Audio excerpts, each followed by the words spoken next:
Aku memasuki apartemen dan melihat 4 pasang mata ternganga ke arahku.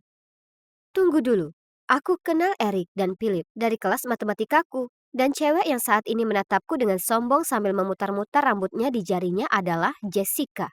Ya, aku sebenarnya tidak mengenalnya, tapi reputasinya sebagai orang kaya dan sombong sampai di telingaku.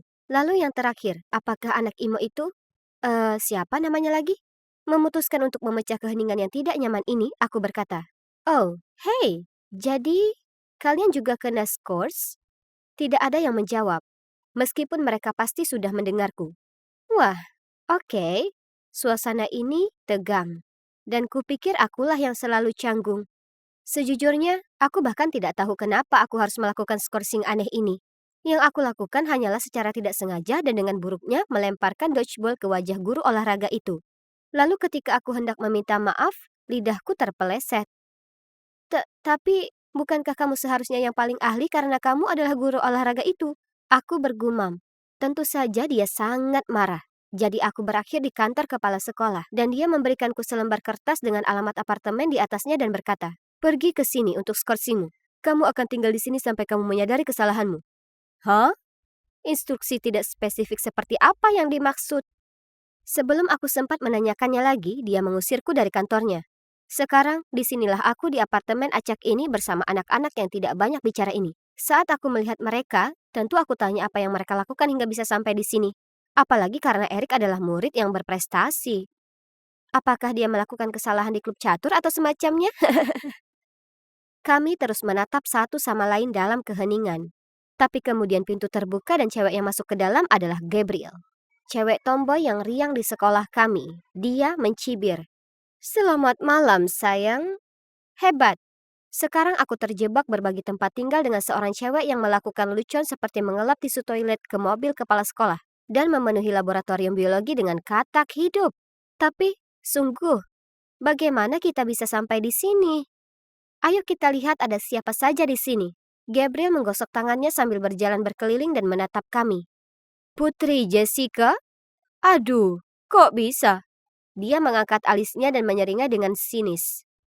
"Duduk dan tutup mulutmu." Gabriel memberinya tatapan kotor.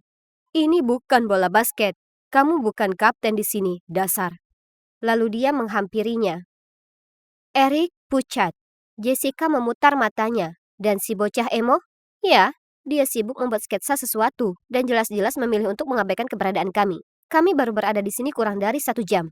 Dan hal terakhir yang kami perlukan adalah berkelahi, jadi aku melangkah di antara mereka. Sambil memasang wajah masam, Gabriel berkata, "Apa ini, nona kecil ramah?" Dengar, kita semua terjebak di sini dan tidak tahu berapa lama. Jadi setidaknya kita berusaha bersikap sopan. Mari kita coba membicarakannya. Jadi, aku Amanda dan aku di sini karena kesalahpahaman dengan guru olahraga dan pemain dodgeball. Astaga, tidak ada yang peduli. Aku tidak percaya aku harus berada di sini bersama orang-orang ini. Jessica berdiri dan pergi. Aku setuju dengan nona populer dalam hal ini. Eric mencibir sebelum dia pergi. Dan anak emo juga. Kemudian Gabriel serak dan menghilang. Hanya ada Philip dan aku yang tersisa di ruangan itu. Dia seharusnya tampan dan sebagainya. Tapi melihat dia sekarang, menurutku tidak. Keheningan yang canggung ini sungguh tak tertahankan. Ini persis seperti film The Breakfast Club, tapi jauh lebih parah dan dalam waktu yang lebih lama. Siapa sih yang harus mengemas pakaian untuk ditahan? Aku tidak tahu berapa lama aku harus tinggal di sini. Jadi aku memutuskan untuk pergi tidur. Aku masuk ke kamar cewek itu dan melihat bahwa kedua tempat tidur di sebelah jendela sudah terisi. Sayang sekali, mereka mengambil tempat terbaik. Dengan enggan aku naik ke satu-satunya tempat tidur yang tersisa dan berharap hari esok tidak akan seburuk hari ini. Keesokan paginya, aku terbangun karena mendengar teriakan. Ya, aku menggosok mataku dan menguap. Ini masih terlalu dini. Aku pergi ke koridor untuk melihat apa yang terjadi dan melihat Jessica dan Eric berdebat tentang satu-satunya kamar mandi di apartemen itu. Jessica ingin merias wajahnya, sementara Eric benar-benar harus pergi. Lalu Philip menonton dan sesekali menyela untuk mengatakan sesuatu yang bodoh. "Kenapa kamu tidak menggunakan matematika kutu bukumu untuk memecahkan masalahmu?" "Satu-satunya alasan kamu harus menghabiskan waktu lama untuk merias wajah adalah karena kamu jelek." "Oh, sial." Philip tertawa. Tiba-tiba, pintu kamar mandi dibanting hingga tertutup. Mereka bergegas ke sana dan mencoba membukanya, tetapi tidak berhasil. 10 menit kemudian, anak emo itu keluar. Jessica berteriak padanya. "Berani-beraninya kamu, barang-barang pribadiku masih ada di sana." Aku menonton dengan mata terbelalak. OMG, orang-orang ini konyol. Bagaimana aku bisa tinggal bersama mereka? Pada akhirnya, kami mencapai kesepakatan tentang aturan kamar mandi. Siapa datang yang lebih dulu yang duluan, tetapi masing-masing dari kami hanya boleh memakainya selama maksimal 15 menit. Berada di ruang kecil bersama orang-orang yang hampir tidak aku kenal akan selalu menjadi masalah. Tapi tidak menggunakan ponsel sebagai pengalih perhatian akan membuatnya jauh lebih sulit. Kami punya satu TV, tetapi hanya ada satu saluran jelek di sana. Tidak ada yang menjernihkan suasana, sepertinya tidak ada yang akur. Serius? Kapan ini akan berakhir? Semua kotoran dan pertengkaran terus-menerus membuatku gila. Tapi yang terakhir adalah saat aku sedang mencuci muka. Busa pembersih secara tidak sengaja masuk ke mataku. Jadi aku segera meraih handuk untuk menyekanya. Tapi yang membuatku ngeri, ketika aku membuka mata, aku malah melihat diriku sedang memegang kaos kaki seseorang. Sial! Setelah itu, aku mengumpulkan semua orang dan melemparkan kaos kaki itu ke lantai dan berkata, "Kita perlu semacam aturan ketertiban karena aku tidak bisa hidup seperti ini lagi. Itu menjijikkan." Jessica mendengus. "Siapa kamu sampai bisa memerintah? Tidak ada yang peduli dengan apa yang kamu pikirkan." Bahkan sebelum aku sempat mengatakan apapun, Eric kembali mengatakan bahwa Jessica hanyalah seorang cewek kaya bodoh yang tidak pernah mengangkat satu jari pun. Lalu Gabriel melompat berdiri dan mulai berteriak tanpa alasan. Philip memberiku tatapan sinis dan sok tahu yang membuatku ingin berteriak. Lalu dia melemparkan bola basket ke arahku, yang hampir menghantam kepalaku, lalu mengabaikan yang lain. Aku mulai meneriakinya. Satu-satunya yang diam hanyalah si bocah emo. "Kamu bahkan tidak secantik itu. Nyatanya, aku pernah melihat siput yang lebih menarik." Aku mendengar Eric berkata kepada Jessica. Itu agak berlebihan, bukan? Maksudku, sudah jelas Eric hanya mengejek Jessica karena dia sangat menyukainya. Jessica mendengus sambil mengibaskan rambutnya ke belakang lalu bergegas ke kamarnya. Astaga, tempat ini menyebalkan. Setidaknya waktu makan siang telah tiba. Jadi aku membuat burger yang kelihatannya enak untuk diriku sendiri lalu segera pergi ke kamar mandi. Ketika aku kembali ke Eric, aku tidak dapat mempercayainya. Philip sedang menggigit burgerku. Aku berteriak padanya tapi dia mengangkat bahu, lalu berkata dia akan membuatkanku yang baru. Dan 1 dekade kemudian, makan siang penggantiku akhirnya tiba. Dan Philip tersenyum aneh kepadaku dan memperhatikan saat aku menggigitnya. Ew! Aku mengangkat bagian atas roti untuk melihat sepotong bit mentah. Aku sangat muak dengan semua orang sehingga aku pergi tidur sangat awal malam itu. Hanya ketika aku bangun keesokan harinya, Jessica dan Gabriel tertawa terbahak-bahak. Aku bergegas ke kamar mandi dan memeriksa wajahku. Oh, tidak. Ternyata ada yang menggambar di bantalku, dan kini ada tinta di seluruh wajahku. Aku harus menggosok wajahku lama sekali untuk menghilangkannya, lalu Philip tidak berhenti menertawakanku. Aku tahu dia yang bertanggung jawab. Dasar brengsek. Dan di sisi lain, kami juga mempunyai anak emo yang membuatku muak. Dia tidak pernah mengatakan atau melakukan apapun. Sebaliknya, dia hanya duduk di sana. Biasanya memakai sepatu botnya yang kekar dan terlihat murung. Maksudku, kenapa memakai sepatu bot yang terlihat berkeringat saat dia terjebak di dalam? Sudah waktunya dia angkat bicara. Jadi, aku membuat lelucon agar dia bicara. Saat anak emo itu sedang mandi, Eric dan aku mengisi sepatu kesayangannya dengan mayo. Beberapa saat kemudian, aku mendengar bunyi gedebuk keras. Lalu anak emo itu berjalan aneh melintasi ruangan dengan kaki berlumuran mayo, sambil memegang salah satu sepatu botnya. "Apa kalian kehilangan akal sehat?" Dia berteriak. Dan jujur saja, aku terintimidasi oleh sisi lain dari dirinya. Lalu entah dari mana, Jessica muncul. Dia menoleh ke arahku dan mendorong bahuku. "Itu keterlaluan, ya kan?" "Oh tidak, kamu tidak melakukannya. Aku tidak akan membiarkan orang seperti dia berbicara kepadaku seperti itu dan lolos begitu saja." Jadi aku mengambil posisi defensif dan memelototinya. Kami akhirnya saling menatap ketika tiba-tiba aku merasakan lengan menarikku ke belakang. Itu adalah Philip. Aku mencoba melepaskan diri dari cengkramannya, yang menyebabkan dia kehilangan keseimbangan, dan dia secara tidak sengaja menyikut Gabriel. "Oh, kamu sudah selesai, Jock." Tak lama kemudian Jessica dan aku saling menjambak rambut, dan Gabriel serta Philip saling mendorong. Itu adalah kekacauan. Berhenti, kalian semua! Itu adalah anak emo. Dia memelototi kami dengan marah. Kalian bertingkah seperti anak nakal yang tidak dewasa.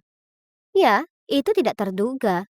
Tetapi aku rasa berhasil karena beberapa detik kemudian kami mulai membereskan kekacauan yang kami buat. Kami tahu ada sesuatu yang perlu diubah. Jadi saat makan malam, kami semua duduk mengelilingi meja dan mencoba menyelesaikan masalah. Yang lain semua menatap makanan mereka dan tidak berbicara. Jadi aku memutuskan untuk memulainya. Jadi, aku di sini karena aku tidak selalu bereaksi dengan baik terhadap situasi tertentu. Entahlah, sepertinya aku sulit mendapatkan teman. Aku terdiam. Kemudian Erik angkat bicara. Satu-satunya kata yang sepertinya diketahui ibuku saat ini adalah belajar, belajar, dan belajar. Menurutku yang kulakukan hanyalah nilai. Jadi ketika aku mendapat nilai B dalam seni bahasa Inggris, aku menyobeknya di depan guru. Begitulah ceritanya. Jessica menyibakkan rambutnya ke belakang lalu berkata, cobalah memiliki semua uang yang kamu inginkan. Kecuali orang tua yang paling lalai yang pernah ada. Aku yakin mereka masih belum menyadari kalau aku terjebak di sini bersama kalian pecundang selama berhari-hari. Hanya karena aku bilang pada seorang cewek kalau roknya jelek. Aku membantunya. Lalu Phil berseru. Ayahku mau aku menjadi kuat dan jantan seperti dia. Aku tidak ingin menjadi seperti dia, tetapi aku khawatir aku akan menjadi seperti dia. Dan aku tidak dapat berbuat apa-apa. Jadi aku melewatkan latihan bola basket. Bertengkar dengan pelatih dan ayahku. Dan sekarang aku berada dalam tahanan paling aneh yang pernah ada. Gabriel mencibir. Paling tidak ayahmu ada. Ayahku menghilang selama sebulan. Dan ibuku sudah meninggal. Oh, dan aku di sini karena aku menaruh cat di loker badut. Membalas mereka dengan tepat karena mengejekku. Kata-katanya diikuti dengan keheningan yang intens. Canggung. Tapi aku merasa aku memahami semua orang sedikit lebih baik sekarang. Oh, tapi tunggu dulu. Anak emo itu tidak mengatakan apapun. Hei kamu, aku memandangnya. Jadi, apa ceritamu? Dia mengangkat bahu dan menurutku dia tidak akan berbicara. Tetapi kemudian dengan suara pelan dia berkata, aku Stephen. Aku tidak pernah mengenal ayahku.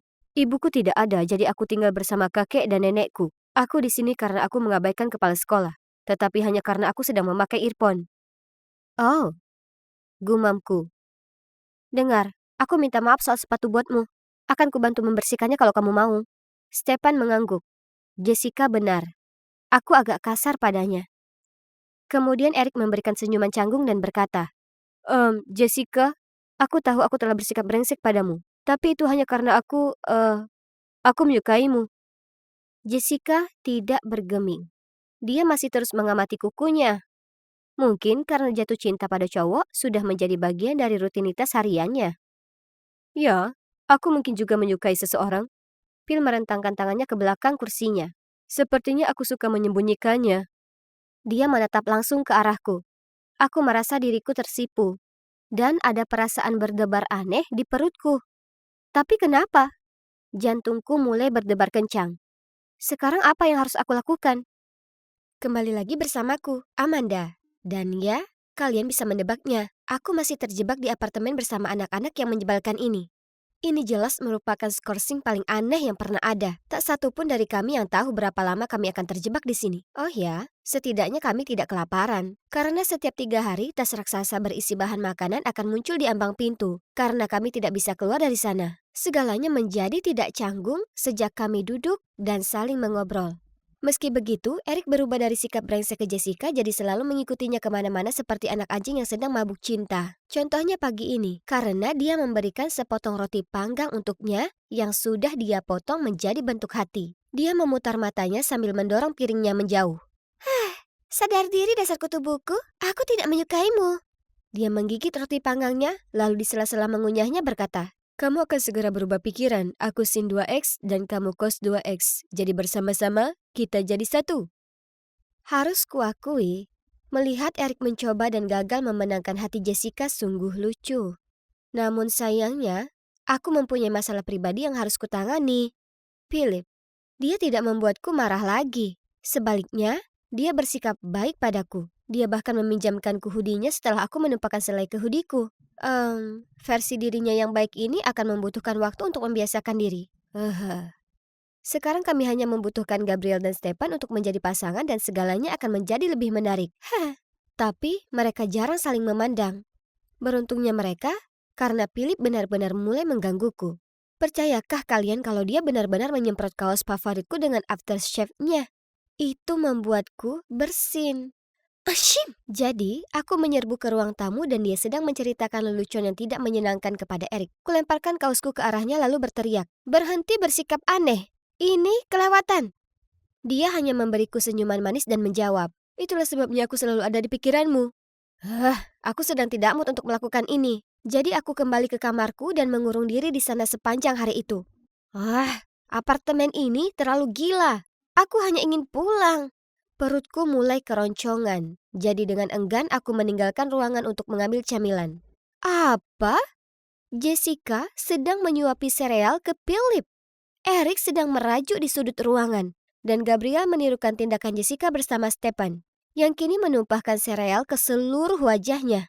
Astaga, menurut Philip dia sangat tampan sehingga dia bisa mendapatkan cewek manapun yang dia inginkan. Ya, dia yakin dia bergerak cepat. Baiklah, akan kutunjukkan padanya. Aku berada di antara Gabriel dan Stefan dan menyentuh rambutnya. Rambutmu, Stefan? Aku tidak pernah tahu warnanya begitu mengilap. Aku meletakkan tanganku di daguku dan menatapnya dengan tatapan memujanya. Dan dengan suaraku yang paling lucu aku bertanya padanya, "Kamu mau kubuatkan roti French toast?" Stefan menatapku ketakutan dan mencoba menggeliat menjauh dariku. Kemudian Philip dan Jessica berjalan mendekat. Dia mengerutkan kening ke arahku. "Ayolah Ash, kamu dan si Emo, serius?" Gabriel mendengus. "Oh iya, itu lebih baik daripada boneka cantik dan atlet. Oh tunggu, sebenarnya kalian berdua cocok satu sama lain." Stefan diam-diam tertawa pada dirinya sendiri, lalu bergumam, "Benar, orang bodoh harusnya bersama." Tiba-tiba, Jessica menangis. Apa? Kenapa dia menangis? Semua orang terdiam dan memandangnya. "Ayolah Jess, dia cuma bercanda." Aku dengan canggung menepuk punggungnya. Lalu dia berseru, Aku selalu menyukai Stefan, oke?" Hah? Ya, tidak ada di antara kami yang mengharapkan hal itu. Stefan yang malang kelihatannya akan pingsan karena kaget. Jessica pasti sudah mengubur perasaan ini dalam-dalam begitu lama. Dia adalah cewek paling populer dengan reputasi yang patut dijunjung tinggi. Sambil terisak-isak, Jessica memandang Stefan dan melanjutkan, "Aku tahu sama-sama di sini adalah kesempatanku untuk melihat apakah kamu juga menyukaiku. Jadi, aku menyetujui kesepakatan Philip untuk melihat apa kamu akan cemburu." Air mata mengalir di wajahnya. "Tapi kamu cuma menganggap aku ini boneka cantik yang bodoh." Dia menggumamkan permintaan maaf kepada Eric karena tidak peka terhadapnya. Lalu Jessica berkata sambil menangis, "Aku bukan boneka porselen, aku punya perasaan." Dan pergi. Oh wow, aku tidak menyangka hal itu akan terjadi. Kurasa aku merasa kasihan padanya dan juga merasa bersalah. Tapi tunggu dulu, kesepakatan Philip? Oh, jadi dia mengeluarkan itu untuk membuatku iri juga? Malam itu, kami mengadakan pertemuan lagi. Kedengarannya membosankan. Sampai kami mulai mendiskusikan makna di balik skorsing ini. Hei, sejak kapan skorsing bisa berlangsung selama ini? Sudah 2 minggu. Eric kelihatan curiga. Kami semua setuju. Kami belajar cara hidup harmonis bersama, tapi tetap saja, kami harus pergi keluar. Keluargaku juga akan khawatir. Ya kan? Kuharap mereka juga. Kemudian keesokan paginya, Philip sedang mencoba membuka sumbatan ventilasi udara di dapur ketika dia melambai kepada kami. Dia menunjuk pada sesuatu yang kecil dengan lampu merah kecil di atasnya. Dan dia menurunkannya. Itu adalah kamera. "Bisa jadi itu kamera keamanan," Jessica berkata. "Rumahku juga punya beberapa di dalamnya. Kalau-kalau ada penyusup atau semacamnya." Gabriel terkikik. "Duh, rumahmu sungguh mewah. Di sini tidak diperlukan kamera keamanan." Kami memutuskan untuk menyebar dan mencari lebih banyak kamera. Totalnya, kami menemukan 5. Semuanya tersembunyi di sekitar tempat itu, termasuk di dalam pot tanaman dan dipasang di bingkai foto. Sungguh aneh membayangkan akan ada lebih banyak lagi yang tersebar di sekitar tempat itu. Kami berkumpul di ruang tamu untuk mendiskusikan apa yang harus dilakukan mengenai hal ini. Ketika tiba-tiba pintu depan terbuka dan masuklah kepala sekolah dan beberapa pria lain yang belum pernah aku lihat sebelumnya. Hah? Siapa dia? Apakah ini berarti kami akhirnya bisa pulang? Pria lainnya mulai berbicara. "Hai semuanya, aku Kevin, dan kalian adalah peserta dalam reality showku yang menarik. Kepala sekolahmu merekomendasikan kalian semua untuk hal ini, karena aku menginginkan anak-anak dengan enam kepribadian yang berbeda-beda."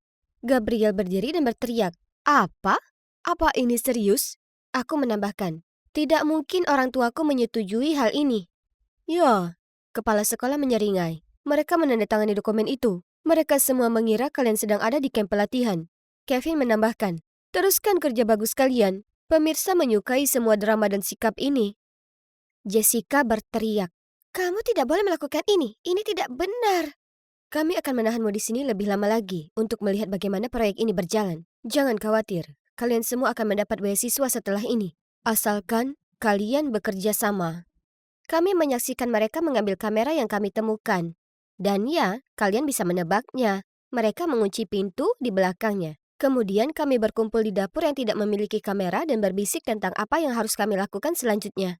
Eric menyarankan, aku sudah melakukan perhitungan. Dan jika kita menyatukan semua pakaian kita bisa turun dari jendela. Kita berada sekitar 4 lantai di atas, jadi tebak ini memungkinkan. Berdasarkan instruksi Eric, kami semua membasahi pakaian kami sebelum kami menyambungkannya karena ini akan mengurangi kemungkinan robeknya pakaian. Aku ikut, tambah Philip. Maksudku, aku jauh lebih kuat dari kalian semua. Dan aku yang tercepat, jadi aku akan sampai di kantor polisi dalam waktu singkat. Melaporkan orang-orang brengsek itu lalu mengirimkan bantuan. Jadi rencananya sudah ditetapkan dan kami semua berpegangan pada ujung tali jemuran saat Phil menuruninya. Agak mengesankan melihatnya turun dari gedung. Dia seperti Spider-Man di kehidupan nyata. Ketika dia sampai di bawah, kami menyembunyikan tali jemuran di lemari dan menyelipkan selembar kertas di bawah pintu apartemen. Jadi Philip dapat menemukan kamar kami lagi. Kini tinggal menunggu. Kami semua mencoba beraktivitas seperti biasa karena kami menyadari adanya kamera tersembunyi. Tiba-tiba pintu terbuka dan masuklah kepala sekolah, Kevin, dan 4 pria besar. Oh tidak, bisik Jessica ketakutan. Orang-orang itu mulai mengumpulkan barang-barang kami. Ketika salah satu dari mereka mengambil topi Gabriel, dia menyerangnya. Lepaskan barang-barangku, orang aneh. Pria itu meraih pinggangnya dengan satu tangan dan menariknya ke seberang ruangan. Dia meronta-ronta, menendang, dan menjerit. Dia mungkin sudah besar, tapi dia masih gadis remaja, jadi dia bukan tandingannya. Jessica, Eric, dan aku berkumpul bersama. Tidak tahu harus berbuat apa, hanya Stefan yang tampak tetap diam dan tenang. Dengan menyeringai di wajahnya, Kevin berteriak, "Wah, itu tidak terlalu pintar sekarang kan? Jadi kami akan memindahkan kalian ke tempat baru sebelum kalian ditemukan." Tepat pada saat itu, Philip berlari ke kamarnya diikuti oleh beberapa polisi. Mereka di sana, itu mereka. Mereka mengurung kami di sini. Kepala sekolah meluruskan dasinya. Lalu dengan nada sopan berkata, "Oh, tolong. Ini salah paham. Aku kepala sekolah SMA Xavier Springs. Dan mereka adalah siswa-siswa nakal yang sedang dalam masa skorsing. Kami menyelenggarakan program pendidikan khusus untuk mereka. Dan inilah guru mereka." Dia menunjuk ke arah Kevin. "Pembohong!" Aku berteriak. "Mereka hanya mengarang-arang alasan untuk menghukum kami dan menjebak kami di sini. Ada kamera tersembunyi dan kami tampil di acara TV reality show." Abaikan dia. Dia punya, masalah mental. Dia akan melakukan apapun untuk keluar dari tahanan. Lalu dia menunjuk ke arah Gabriel. "Lihat petugas, bagaimana mungkin kami tidak mendapat perlakuan khusus untuk gadis agresif seperti itu? Bukan begitu?" Kami semua berteriak dan mencoba menjelaskan, namun kata-kata kami campur aduk. Satu-satunya yang tetap diam, tidak mengherankan, Stefan. Polisi mencari-cari bukti tapi tidak menemukan apapun. Mereka mengira kami hanyalah remaja nakal yang mencoba mendapatkan jaminan dari tahanan. Mereka hendak pergi ketika Stefan dengan tenang menghampiri mereka. Mengeluarkan salah satu kamera yang kami temukan kemarin dari sakunya dan memberikannya kepada mereka. Kemudian, Stefan masih tanpa kata-kata mengeluarkan perekam antik, menekan tombolnya. Dan kami semua mendengar seluruh percakapan tentang acara TV dan ancaman kepala sekolah. Wow, kerja bagus, Stefan. Polisi langsung menangkap mereka. Dan kami dibawa kembali ke keluarga kami, yang semuanya menangis bahagia saat kami kembali. Jadi, apa yang terjadi selanjutnya? Nah, SMA aku punya kepala sekolah baru, dan yang ini belum memberiku detensi. Belum. Mantan kepala sekolah dan Kevin serta seluruh krunya berada dalam masalah serius dengan polisi. Sepertinya mereka akan masuk penjara. Adapun kami berenam, ya, kami jadi sahabat yang tidak bisa dipatahkan. Philip mendapat beasiswa olahraga dan aku sangat bangga padanya. Dia juga memberitahu ayahnya bagaimana perasaannya dan mereka menyelesaikan masalah. Eric akhirnya membela diri sendiri di depan orang tuanya dan sekarang mereka berusaha untuk lebih bersikap santai. Dia juga punya pacar dan baru saja memenangkan peringkat pertama di Olimpiade Fisika Negara Bagian. Si kutu buku itu. Jessica dan Stefan resmi pacaran. Dan mereka tidak peduli dengan apa kata orang. Mereka sebenarnya sangat serasi. Tapi shh. Jangan bilang pada mereka aku mengatakan itu. Gabriel memutuskan untuk meninggalkan kota ini dan belajar di sekolah asrama khusus perempuan. Dia bertemu dengan seorang gadis di sana bernama Claire. Dia terdengar sangat bahagia. Kami semua senang mendengarnya.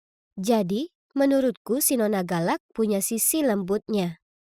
Dan aku berubah dari seorang gadis yang kesepian dan canggung menjadi memiliki 5 sahabat yang tidak terduga dan seorang pacar yang luar biasa. Ya, aku sekarang bersama Philip. Sepertinya kena skorsing tidaklah terlalu buruk. Bersulang. Oh, Jess, bisakah kita istirahat sebentar? 15 menit saja, oke? Aku mau Oreo. Favorit kita. Aku benci kimia. Dan dia juga tidak menyukaiku. Yang hanya aku tahu, kafe itu punya 2 unsur kimia di dalamnya. Kalsium dan besi. Orang tuaku panik karena aku akan gagal. Aku tidak tahu kenapa. Maksudku, aku tidak mau menjadi ilmuwan atau semacamnya. Bagaimanapun, mereka meminta Jessie untuk mengajariku. Saat ini, nilaiku masih berada di sekitar nilai F. Tetapi tidak mungkin aku bisa menemukan tutor baru. Kalian tahu kenapa? Ya, karena Jess dan aku adalah belahan jiwa. Kami berdua kecanduan belanja online dan suka membaca tentang gosip terbaru yang melanda media sosial. Dan hal itu dengan cepat mengubah kami menjadi sahabat. Dan ini pacarku ABCDEFGH Bryce. Yang artinya attractive, brilliant, cute, darling, elegant, funny, gorgeous, dan hot. Aku mencintainya. Jadi, kalian mungkin bertanya-tanya bagaimana aku bisa bertemu dengan seorang mahasiswa yang luar biasa. Ya, itu semua berkat Jess. Karena ternyata dia adalah seorang mak comblang yang hebat. Jadi, saat waktu istirahat, Jess sedang mencari forum kampusnya ketika aku melihat Bryce di salah satu postingan. Wow, itu hebat. Kau kenal dia, Jess? Aku menunjuk ke postingan itu. Dia kemudian menjawab, dia sangat sesuai tipemu, kan? Itu Bryce. Ku dengar dia masih jomblo. Lakukanlah, aku akan mendukungmu. Oh, kedengarannya menarik. Aku balas menyeringai. Setelah itu, Jessie masuk ke mode detektif penuh. Hanya dalam 10 menit dia menemukan di blok mana dia tinggal, apa jurusannya, dan bahkan nama anjing peliharaannya. Dan sejak itu, dia mengajariku cara mengirim pesan, membalas, dan menggodanya. Keren, tenang, dan sabar. Itu berhasil karena pada akhir minggu dia mengajakku berkencan dan sekarang dia adalah sahabat impianku. Dia mungkin terlihat seperti anak nakal tapi di balik itu semua, dia manis dan pemalu. Seperti Edward Cullen. Dan coba tebak, kami sudah bersama selama 2 bulan dan kami belum pernah berciuman, tapi... Jadi, bagaimana kabarmu dengan mahasiswa kerenmu itu? Entahlah, akhir-akhir ini aku merasa dia bersikap dingin padaku. Jess, aku tahu dia sudah membaca pesanku, tapi dia masih butuh waktu lama untuk membalasnya dan dia tidak pernah mengirimiku pesan selamat malam lagi, tidak seperti sebelumnya. Aku sedang mencoba. Maksudku, dia kelihatan suka dengan sepasang Jordan 4S dan ponsel baru yang kubelikan untuknya, tapi... aku tidak yakin apakah dia ingin bersamaku lagi. Tentu saja dia pasti mau, sis. Kamu cantik. Dia mungkin cuma sedang sibuk dengan studinya. Aku khawatir dia selingkuh. Kau tahu ada cewek bernama Sally di kelas Bryce? Aku sering melihat cewek itu mengikutinya kemana-mana, bertingkah ramah dan membuat alasan untuk memintanya melakukan sesuatu untuknya. Jangan konyol, aku yakin mereka hanya berteman. Cewek ini harus berhati-hati, karena aku tidak akan membiarkannya masuk begitu saja dan mencuri laki-lakiku. Aku membanting meja. Melihat betapa lelahnya aku, Jessie memberikan saran. Kami akan bergiliran mengikuti Bryce kemanapun dia pergi, dan mencari tahu apa yang sebenarnya dia lakukan. Beberapa hari kemudian, aku mendengar Bryce ditelepon berbicara tentang kelompok belajar di rumahnya. Tentu saja Sally yang menyebalkan juga akan ada di sana. Jadi, sebagai orang yang paling bersinar, aku membayar petugas pengantar pizza untuk memasang mikrofon kecil di dalam pizza untuk memata-matai dia. Tapi, Satu-satunya yang kudengar hanyalah perut lapar Bryce. Sial, di lain waktu Jessie mengirimiku pesan. Mendesak, aku melihat Bryce di toko perhiasan membeli kalung mahal. Pasti untuk Sally. Maaf. Dengan marah aku berjalan sejauh 20 blok ke rumahnya. Tapi ibunya membukakan pintu dan dengan bangga memamerkan kalung berkilau yang dibelikan Bryce untuknya untuk ulang tahunnya. Ups. Kemudian pada suatu hari untuk mengikutinya, aku memutuskan untuk menyamar. Masalahnya suhunya 28 derajat. Jadi pilihanku untuk memakai pakaian Sherlock Holmes dan janggut palsu bukanlah ide terbaik. Aku baru saja mengikutinya ke toko kelontong ketika dunia mulai gelap. Dan aku langsung terjatuh ke dalam etalase kaleng. Hal terakhir yang kulihat adalah sekelompok orang mencondongkan tubuh ke arahku, termasuk Bryce yang tampak bingung. Sayang, kamu sudah bangun, tapi kenapa kostumnya aneh? Aku menghela nafas, lalu menjawab, maaf, hanya saja kamu begitu menjauh akhir-akhir ini. Apakah kamu tidak menyukaiku lagi? Dia terkekeh. Maddie, tentu saja tidak. Aku cuma sedang sibuk dengan tesis kelulusanku. Kau tahu, aku berada di tahun terakhirku. Aha, jadi semuanya baik-baik saja. Yeay. Jadi keesokan harinya, aku membelikan kami satu set cincin pasangan yang sangat lucu dari Tiffany & Co. untuk menandai ini. Kedamaian dipulihkan, setidaknya untuk waktu yang singkat. Akhir-akhir ini, setiap kali kami berkencan, Bryce tidak lagi memperhatikan kata-kataku, dan kedua matanya hanya menatap layar ponselnya. Dia bahkan tersenyum dan matanya berbinar-binar. Jadi aku mencoba mencondongkan tubuh ke arahnya untuk melihat apa yang lucu. Tapi aku tidak bisa melihat apapun karena kecerahan layarnya diturunkan ke minimum. Apa yang kamu lakukan? Aku merampas teleponnya. Tapi, apa? Kata Sandy salah? Aku yang membelikannya ini dan menetapkan kata sandinya sebagai hari jadi kami. Kenapa kamu tidak membiarkan aku melihat ponselmu? Apa yang kamu sembunyikan? Tidak ada yang aneh. Terkadang aku hanya menyukai privasiku, itu saja. Sekarang, ayo sayang. Aku akan membelikanmu muffin coklat. Tidak mungkin aku menolaknya. Apalagi kalau dipikir-pikir, itu satu-satunya barang yang pernah dia belikan untukku. Tapi, saat aku menggigit muffinku dan melihatnya terpaku pada ponselnya, aku tidak bisa menghilangkan perasaan bahwa ada sesuatu yang tidak beres. Aku tidak dapat menyeret Jessie ke dalam misi ini, karena studinya sedang menyita perhatiannya saat ini. Tidak apa-apa, aku bisa bermain solo, dan kali ini aku tidak akan pingsan. Sumpah. Aku melakukan riset dan menemukan software mata-mata yang sempurna. Aku tahu, aku biasanya tidak memaafkan perilaku seperti ini, tapi Bryce menyembunyikan sesuatu dan aku perlu mencari tahu apa itu. Softwarenya mudah digunakan. Aku hanya perlu menemukan cara untuk menginstalnya di ponsel Bryce. Aplikasinya bisa disembunyikan, sehingga aku bebas membaca pesannya tanpa dia mengetahuinya. Sempurna. Misi 1. Bagaimana cara menginstal perangkat lunak tersebut di ponsel Bryce dalam waktu sangat singkat.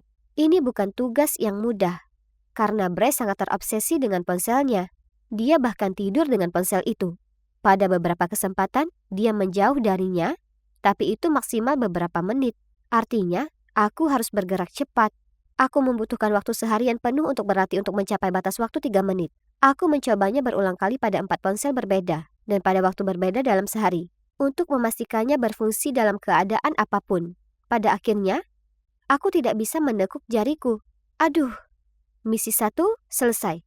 Berhasil dilatih bahkan di bawah tekanan waktu. Misi 2, mendeteksi kode sandinya. Aku tidak tahu apa kode sandi bodohnya. Hanya saja itu jelas bukan hari jadi kami. Kami pergi ke kafe dan seperti biasa, dia terjebak di teleponnya. Jadi aku mengangkat milikku, berpura-pura sedang bermain game, namun sebenarnya menyalakan kamera. Dan mulai merekam sehingga aku bisa melacak posisi jari-jarinya nanti ketika mengetik kode sandi. Butuh beberapa jam. Secara harfiah, Bryce akhirnya menaruh ponselnya untuk memesan makanan ringan. Jadi setelah itu dia harus membuka kunci ponselnya lagi. Phew. Akhirnya, setelah video berdurasi 1 jam, aku mendapatkan rekaman yang aku butuhkan. Oke, Detektif Maddie, bersedia siap go.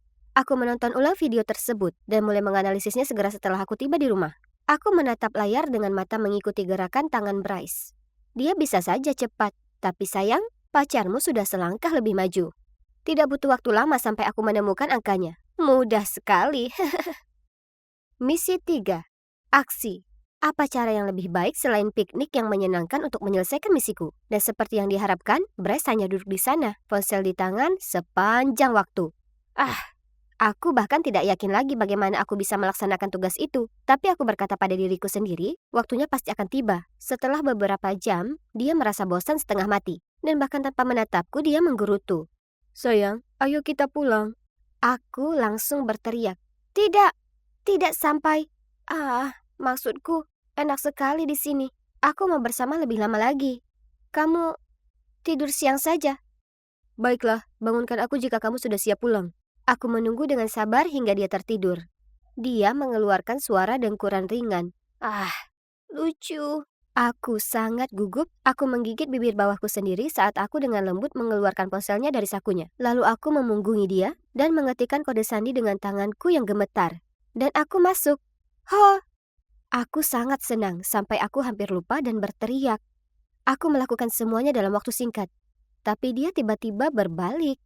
Apa yang kamu lakukan, Maddie? Bisakah kita pulang sekarang? Dia menguap. OMG, jantungku berhenti. Beberapa menit lagi. Aku sedang mengedit foto lucu yang kita ambil. Baiklah, cepatlah. Phew, hampir saja. Aku mengambil ponselku untuk memeriksa apakah aplikasi itu berfungsi. Aku segera mengaktifkan mode senyap, tapi masih membangunkannya untuk kedua kalinya. Meski aku ingin mengintip pesan-pesannya, aku tahu pesan-pesan itu harus menunggu, jadi kami pulang. Bicara tentang pesan cewek yang berlebihan, ada lusinan. Semuanya disimpan dengan nama seperti monitor dan profesor. Dia bahkan menggunakan kalimat rayuanku pada beberapa di antaranya. Apa kamu terbuat dari tembaga dan telurium? Karena kamu cute. Ew. Lalu tiba-tiba aku melihat wajah yang kukenal. Jessie. Apa? Sahabatku diam-diam merayu pacarku. Hatiku hancur. Ini menyebalkan. Tidak masuk akal. Jika Jessie menyukai Bryce sejak awal, kenapa dia mendorongku untuk menggodanya? Astaga, aku membaca pesan mereka dari awal. Lalu aku melihat satu hal yang membuat hatiku hancur lagi. Keluarga Maddie kaya. Sayang, ayo kita berpura-pura menjadi sahabatnya. Dan dia akan membelikan apapun yang kamu mau. Hanya saja, jangan melangkah lebih jauh. Jadi itu menjelaskan rasa malunya. Kenapa dia jarang menatapku, dan kenapa setelah 2 bulan berpacaran dia belum mencoba menciumku. Kemudian pesan terbaru dari Bryce kepada Jessie menarik perhatianku. Dia sangat membosankan. Aku punya uang untuk kita berdua sekarang, jadi aku akan mencapakannya minggu depan. X. Beraninya mereka. Hanya saja, tanpa sepengetahuan Jessie, Bryce sedang menggoda lusinan cewek. Sebenarnya, dia punya janji dengan cewek bernama Tiffany di bioskop besok malam. Sudah waktunya membalas dendam. Jadi dengan berpura-pura menjadi Bryce, aku mengirim pesan ke semua cewek, termasuk Jessie, untuk datang ke bioskop pada jam 8 malam besok. Aku meminjam topi baseball ayahku, memakai kacamata hitam besar, dan tiba di sana lebih awal agar aku tidak ketinggalan pertunjukannya. Aku bahkan membeli popcorn dan cola, karena aku mau minuman segar untuk menonton blockbuster ini. Kemudian pada jam 8 malam, Bryce berjalan mendekat dan boom! Cewek-cewek itu datang satu persatu, mencari tahu apa yang sedang terjadi, dan mulai berdebat dengannya dan satu sama lain. Tiffany melemparkan popcornnya ke atas kepalanya. Lucu! Dan cewek lain memanggilnya brengsek dan memukulnya dengan tas tangannya, sementara yang lain berteriak dan menjambak rambutnya. Dan aku mengintai di latar belakang dan diam-diam merekam semuanya. Oh sayang, kamu pasti kapok. Wow, Jessie, tokoh utama kita sudah muncul. Dia melihat sekilas sirkus yang terjadi di depannya dan seketika terlihat seperti singa yang siap menerkam. Dia menyerbu ke arah Bryce, mencubit telinganya dan menyeretnya sementara dengan suara bernada tinggi dia berkata, Aduh, Jess, kamulah yang mengajariku semua ini. Aku akan menelponmu nanti sayang. Ketika keduanya hampir melewatiku, aku melepaskan topi dan kacamataku lalu melompat ke arah mereka. Voila! Bisakah seseorang datang dan membantu mengangkat rahangnya dari lantai? Tidak bisa percaya kalau Maddie menjadi dalangnya ya. Aku tidak menunggu penjelasan mereka. Malah, aku menghindar. Tapi aku mengiriminya souvenir kecil. Jessie itu sahabatku. Jadi aku harus berbagi hal menarik dengannya. Kan? Selamat malam sahabatku dan pacarku ABCDEFGH. Kamu juga. Tapi izinkan aku menambahkan IJK. I'm just kidding. Ya, bagiku, aku memutuskan untuk mengistirahatkan hatiku sejenak. Karena hal ini mengajarkanku pelajaran yang tak ternilai harganya. Jangan jatuh cinta dengan cowok tampan. Oh, dan waspadalah terhadap apa yang disebut Ya Tuhan, Evan, ayo kita nikah tanggal 3 April. Apa? Kamu serius? Iya, lihat. Kemudian dia melambaikan pensilnya depan wajahku. Di layarnya adalah artikel mengenai pemilihan tanggal spesial untuk menikah. Ini, 3/4/2021. Toh kita akan menikah juga kan? Jadi kenapa kita tidak pilih saja tanggal yang unik? Dan kamu tak akan lupa hari jadi pernikahan kita. Tapi sayang, itu 3 hari lagi. Bagaimana kita bisa mengatur pernikahan dalam waktu sesingkat itu? Dia pun melompat berdiri. Kita akan menikah di tanggal spesial itu. Kemudian dia pun lari ke lantai atas. Dia bercanda kan? Karena ini ide yang tak masuk akal. Oh, ngomong-ngomong, itu tadi Mila, pacarku. Dan aku Evan, saat ini kami sudah pacaran selama lebih dari setahun. Aku tak pikirkan lagi ide gilanya. Tapi kemudian, kulihat dia menelpon banyak tempat pernikahan dan sebagainya. Dan saat itulah aku sadar, dia tak sedang bercanda. Tidak mengherankan, semua tempat pernikahan setempat sudah habis dipesan di tanggal itu. Jadi Mila membuat rencana gila. Kami akan pergi ke ibu kota pernikahan dunia, Vegas. Ya Tuhan, ini gila. Tapi Mila tidak mau terima jawaban tidak. Jadi sudah kuputuskan, kami akan pergi ke Vegas sayang. Ada satu masalah. Kami tinggal di Alaska. Jadi perjalanan ini akan memakan waktu sekitar 2 hari 16 jam. Kami menelpon kantor untuk cuti beberapa hari. Kemudian kami bangun pagi sekali dan memulai perjalanan panjang kami ke Vegas. Harus kuakui, aku cukup bersemangat dengan petualangan kami. Tapi sedikit yang kami tahu, betapa banyak situasi konyol yang akan kami temui sepanjang perjalanan kami. Kami memulai perjalanan jam 5.30 dan hanya dalam beberapa jam saja, Mila merasa lapar, jadi dia mulai nyemil stok cemilan kami. Kemudian aku kepingin keripik kentangnya juga, jadi ku minta dia menyuapiku sedikit. Tapi yang mengagetkan, tak sedikit pun ada cemilan yang tersisa, dan kami bahkan belum melewati batas kota. Secara manusiawi, itu tak mungkin. Lalu saat kami sampai di jalan tol, tiba-tiba dia bilang dia ingin pipis. Aku berhenti di pom bensin terdekat, tapi dia tak pergi ke toilet. Malah dia menoleh ke arahku dan berkata, sebenarnya karena kita sudah terlanjur sampai di sini, gimana kalau kita makan siang? Apa? Tapi ini jam 10 pagi, dan bukankah dia baru saja menghabiskan semua cemilan kami? Aku tahu, tak ada gunanya berdebat dengan cewek yang sedang lapar, jadi aku ikuti saja dia. Setelahnya kami turun ke jalan lagi. Aku merasa sedikit bosan, jadi aku meraih ponselku untuk memainkan musik Post Malone. Tapi Mila menghentikanku dan mengatakan dia punya sesuatu yang jauh lebih menarik. Novel audio to all the boys I have loved before. Yesus. Itu sangat membosankan sampai aku hampir tertidur. Jadi demi keselamatan nyawa kami dan nyawa pengendara yang lain, kuputuskan berhenti di motel untuk tidur. Lagi pula, aku tak kuat lagi mendengar soal Lara Jean dan cowok bernama Peter ini. Keesokan harinya setelah sarapan di kedai, kami berjalan menuju mobil kami. Saat Mila tiba-tiba melihat seorang wanita hamil memasukkan barang-barang ke bagasinya, dia langsung lari ke arah wanita itu. Lalu dia menyuruhku untuk melakukan muatan berat itu, sementara dia hanya berdiri di sana dan mengobrol dengannya.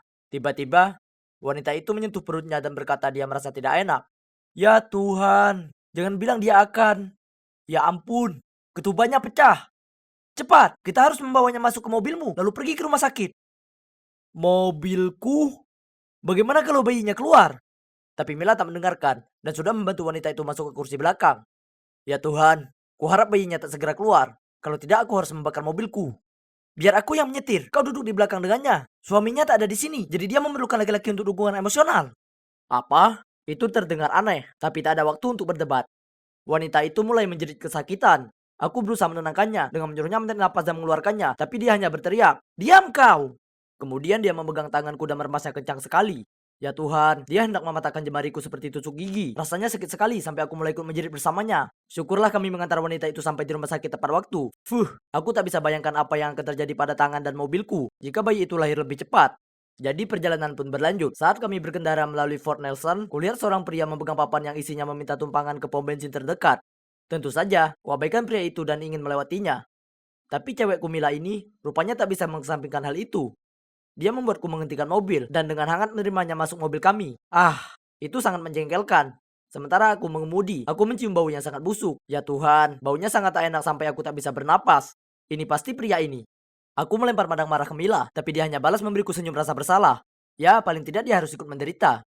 Aku tak punya pilihan lain kecuali membuka jendela di jalan tol. Mila memegangi kepalanya sambil berteriak, "Apa kau gila? Tutup jendelanya, anginnya merusak rambutku." Ya Tuhan, rambutnya jauh lebih penting daripada hidungnya. Syukurlah, setelah 30 menit kami sampai di pom bensin dan pria itu keluar dari mobilku. Aku pergi ke toilet untuk menyegarkan diri, dan saat aku kembali, Mila tak ada. Aku hendak menelponnya, tapi ya ampun, aku meninggalkan ponselku di dalam mobil, dan dia membawa kuncinya. Setelah 45 menit lamanya mencari, aku menyerah, dan kembali ke mobil mendapatinya duduk di sana. Tangannya terlipat saat dia melotot padaku. Dari mana saja kamu? Kamu sadar, jadwal kita sangat padat. Apa? Apa dia serius? Kemudian tiba-tiba aku dengar seorang terbatuk di belakang. Aku berbalik dan yang mengejutkanku, kulihat seorang anak laki-laki duduk di sana. Apa-apaan? Kenapa ada anak kecil di mobilku?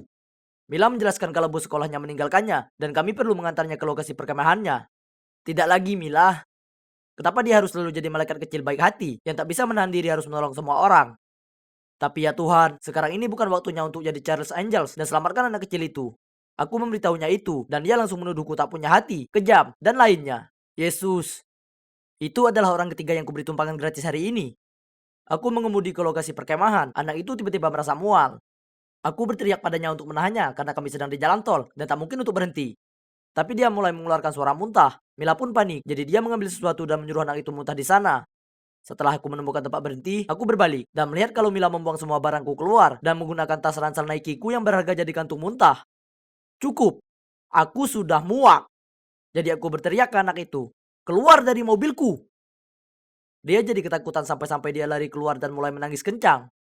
Itu tak baik, dia itu cuma anak kecil yang ketakutan. Bagaimana perasaanmu jika bus sekolah meninggalkanmu?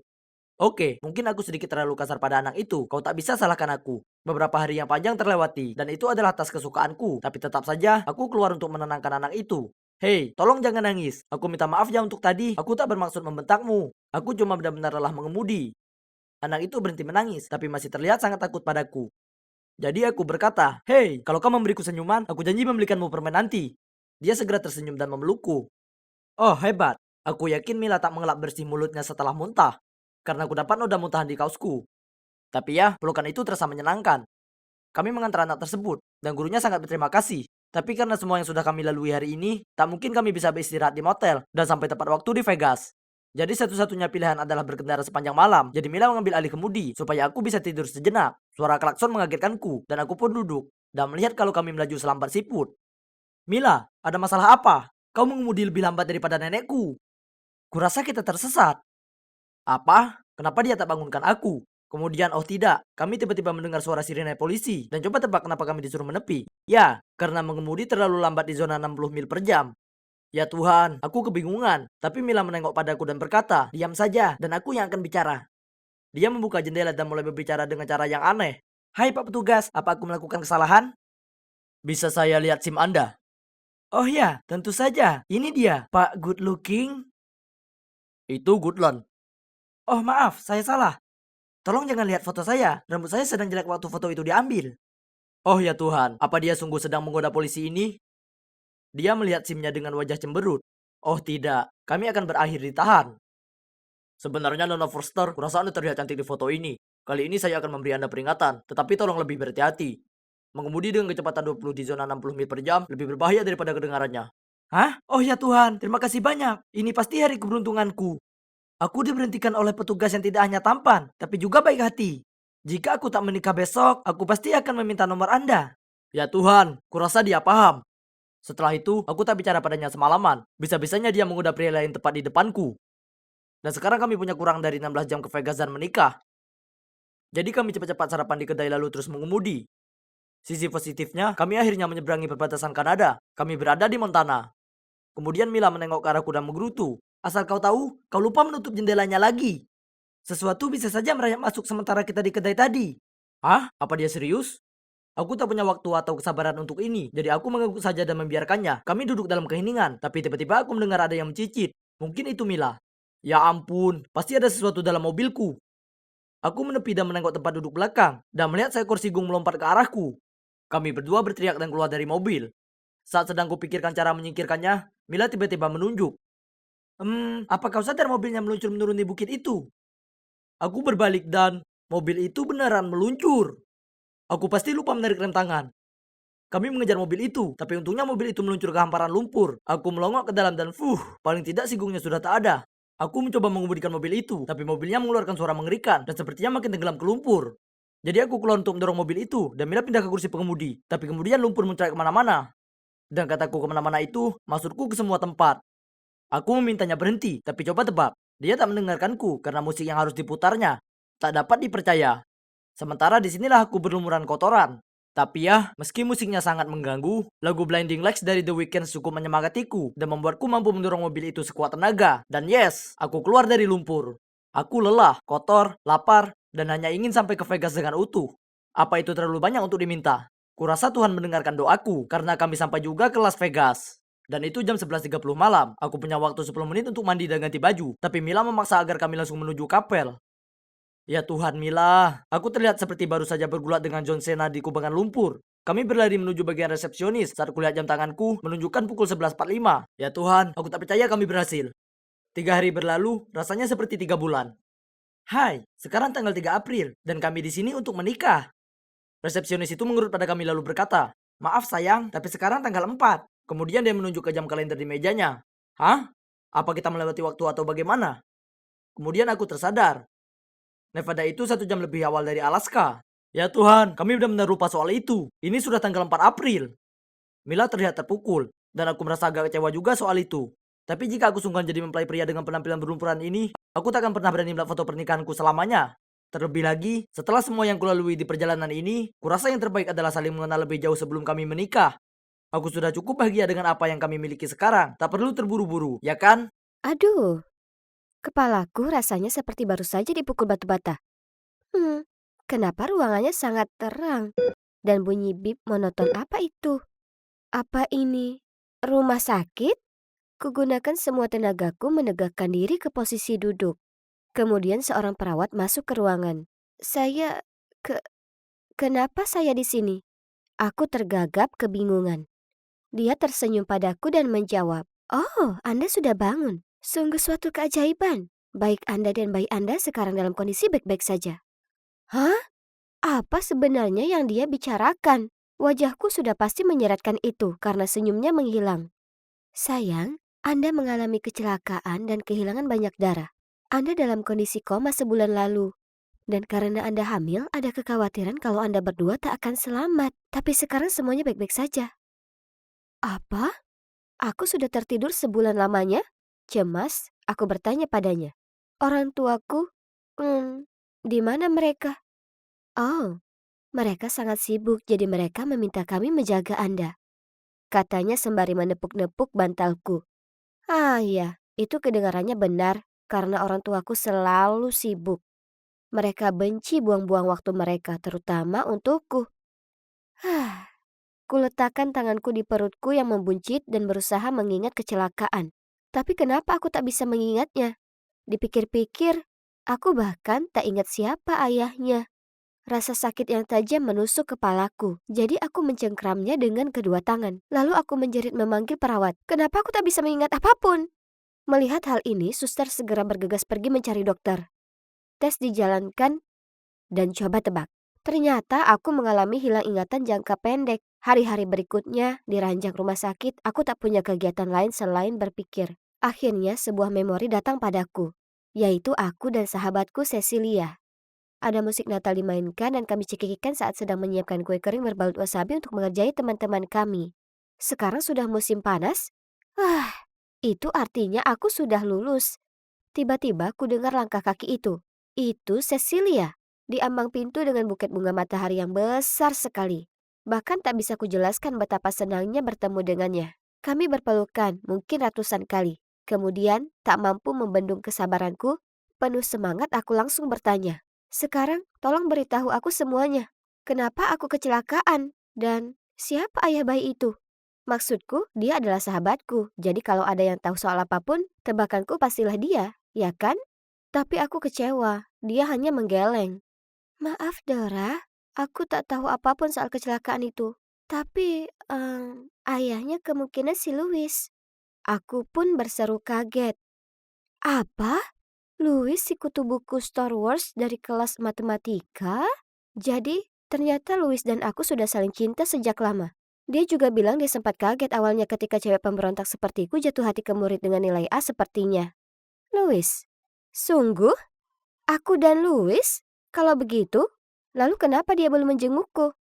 Melihat betapa tercengangnya aku, Cecilia melanjutkan. Dengar, Kurasa kau sebaiknya pergi temukan Louis dan menyelesaikan ini.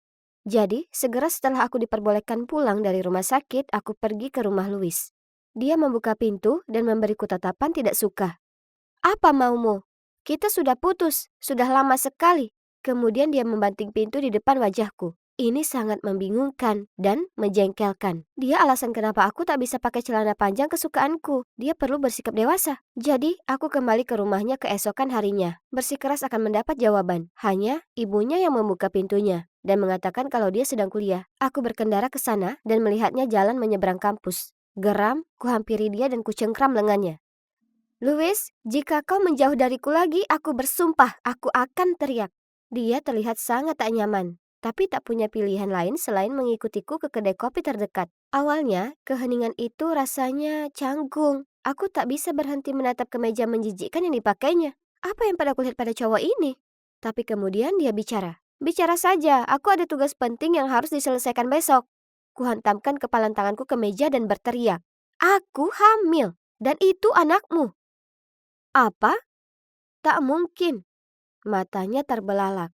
Oh, jadi kau pikir kau bisa melepaskan tanggung jawabmu dengan kata-kata seperti itu? Aku, berapa bulan kehamilanmu? Begini, Louis, aku hamil 3 bulan. Dia menghela napas lega. Sekarang sudah jelas. Kita putus 4 bulan lalu. Sudah pasti itu bukan milikku. Pasti milik si Kai. Kai? Siapa Kai? Aku benar-benar bingung. Apa dia mengarang cowok ini hanya untuk bisa lolos? Inilah tipikalmu. Dia geram padaku. Kai itu cowok motor selingkuhanmu. Setelah itu dia meneguk kembali minumannya lalu menggeram. Selamat tinggal Dora. Kemudian pergi. Ya ampun, ini terlalu sulit untuk diterima. Tak tahu harus bagaimana. Kukirim pesan ke Cecilia menanyakan apa dia ada waktu untuk bicara. Lalu pesan oke darinya muncul semenit kemudian. Saat tiba di rumahnya, kulihat seorang laki-laki berlalu pergi dengan motornya. Jadi segera saat dia membuka pintu, aku mengedip kepadanya. Siapa cowok tadi? Jangan bilang kalau itu cowok barumu. Cecilia hanya menatapku malu-malu. Gak, cuma seorang kenalan. Lalu dengan cepat dia menarikku masuk. Jadi, apa yang terjadi dengan Louis? Aku ingin tahu semuanya. Kujatuhkan diriku di sofa, menghela napas dan ceritakan padanya semua tentang pertemuan yang tak terlalu menyenangkan dengan mantanku itu. Wah, dia memang brengsek. Cecilia, apa menurutmu aku perlu ketemu Kai ini? Mungkin dia ayahnya. Tidak. Dia menyelaku. Maksudku, kau bahkan tak mengenalnya. Aku menaikkan alisku. Apa kau mengenalnya? Cecilia tampak seperti orang kebakaran jenggot. Oke, ini janggal. Apa dia menyembunyikan sesuatu? Aku hendak mendesaknya untuk dapat informasi lebih lanjut saat tiba-tiba kami mendengar pintu terbuka. Ups, aku lupa ponselku. Seorang cowok tampan dengan jaket kulit masuk.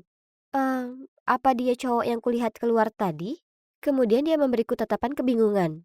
Dora? Hah? Kenapa kau tak di Itali? Aku pasti memberinya pandangan aneh karena dia menggosok kepalanya, lalu melanjutkan. Kok bisa kau pergi begitu saja tanpa mengatakan apapun? Maaf, apa kau mengenalku? Dia tampak bingung. Hah? Apa katamu? Ini aku, Kai. Aku terpaku dan jantungku rasanya mau loncat dari dadaku. Kai? Kau ini Kai? Ayah dari bayiku? Kai melotot padaku.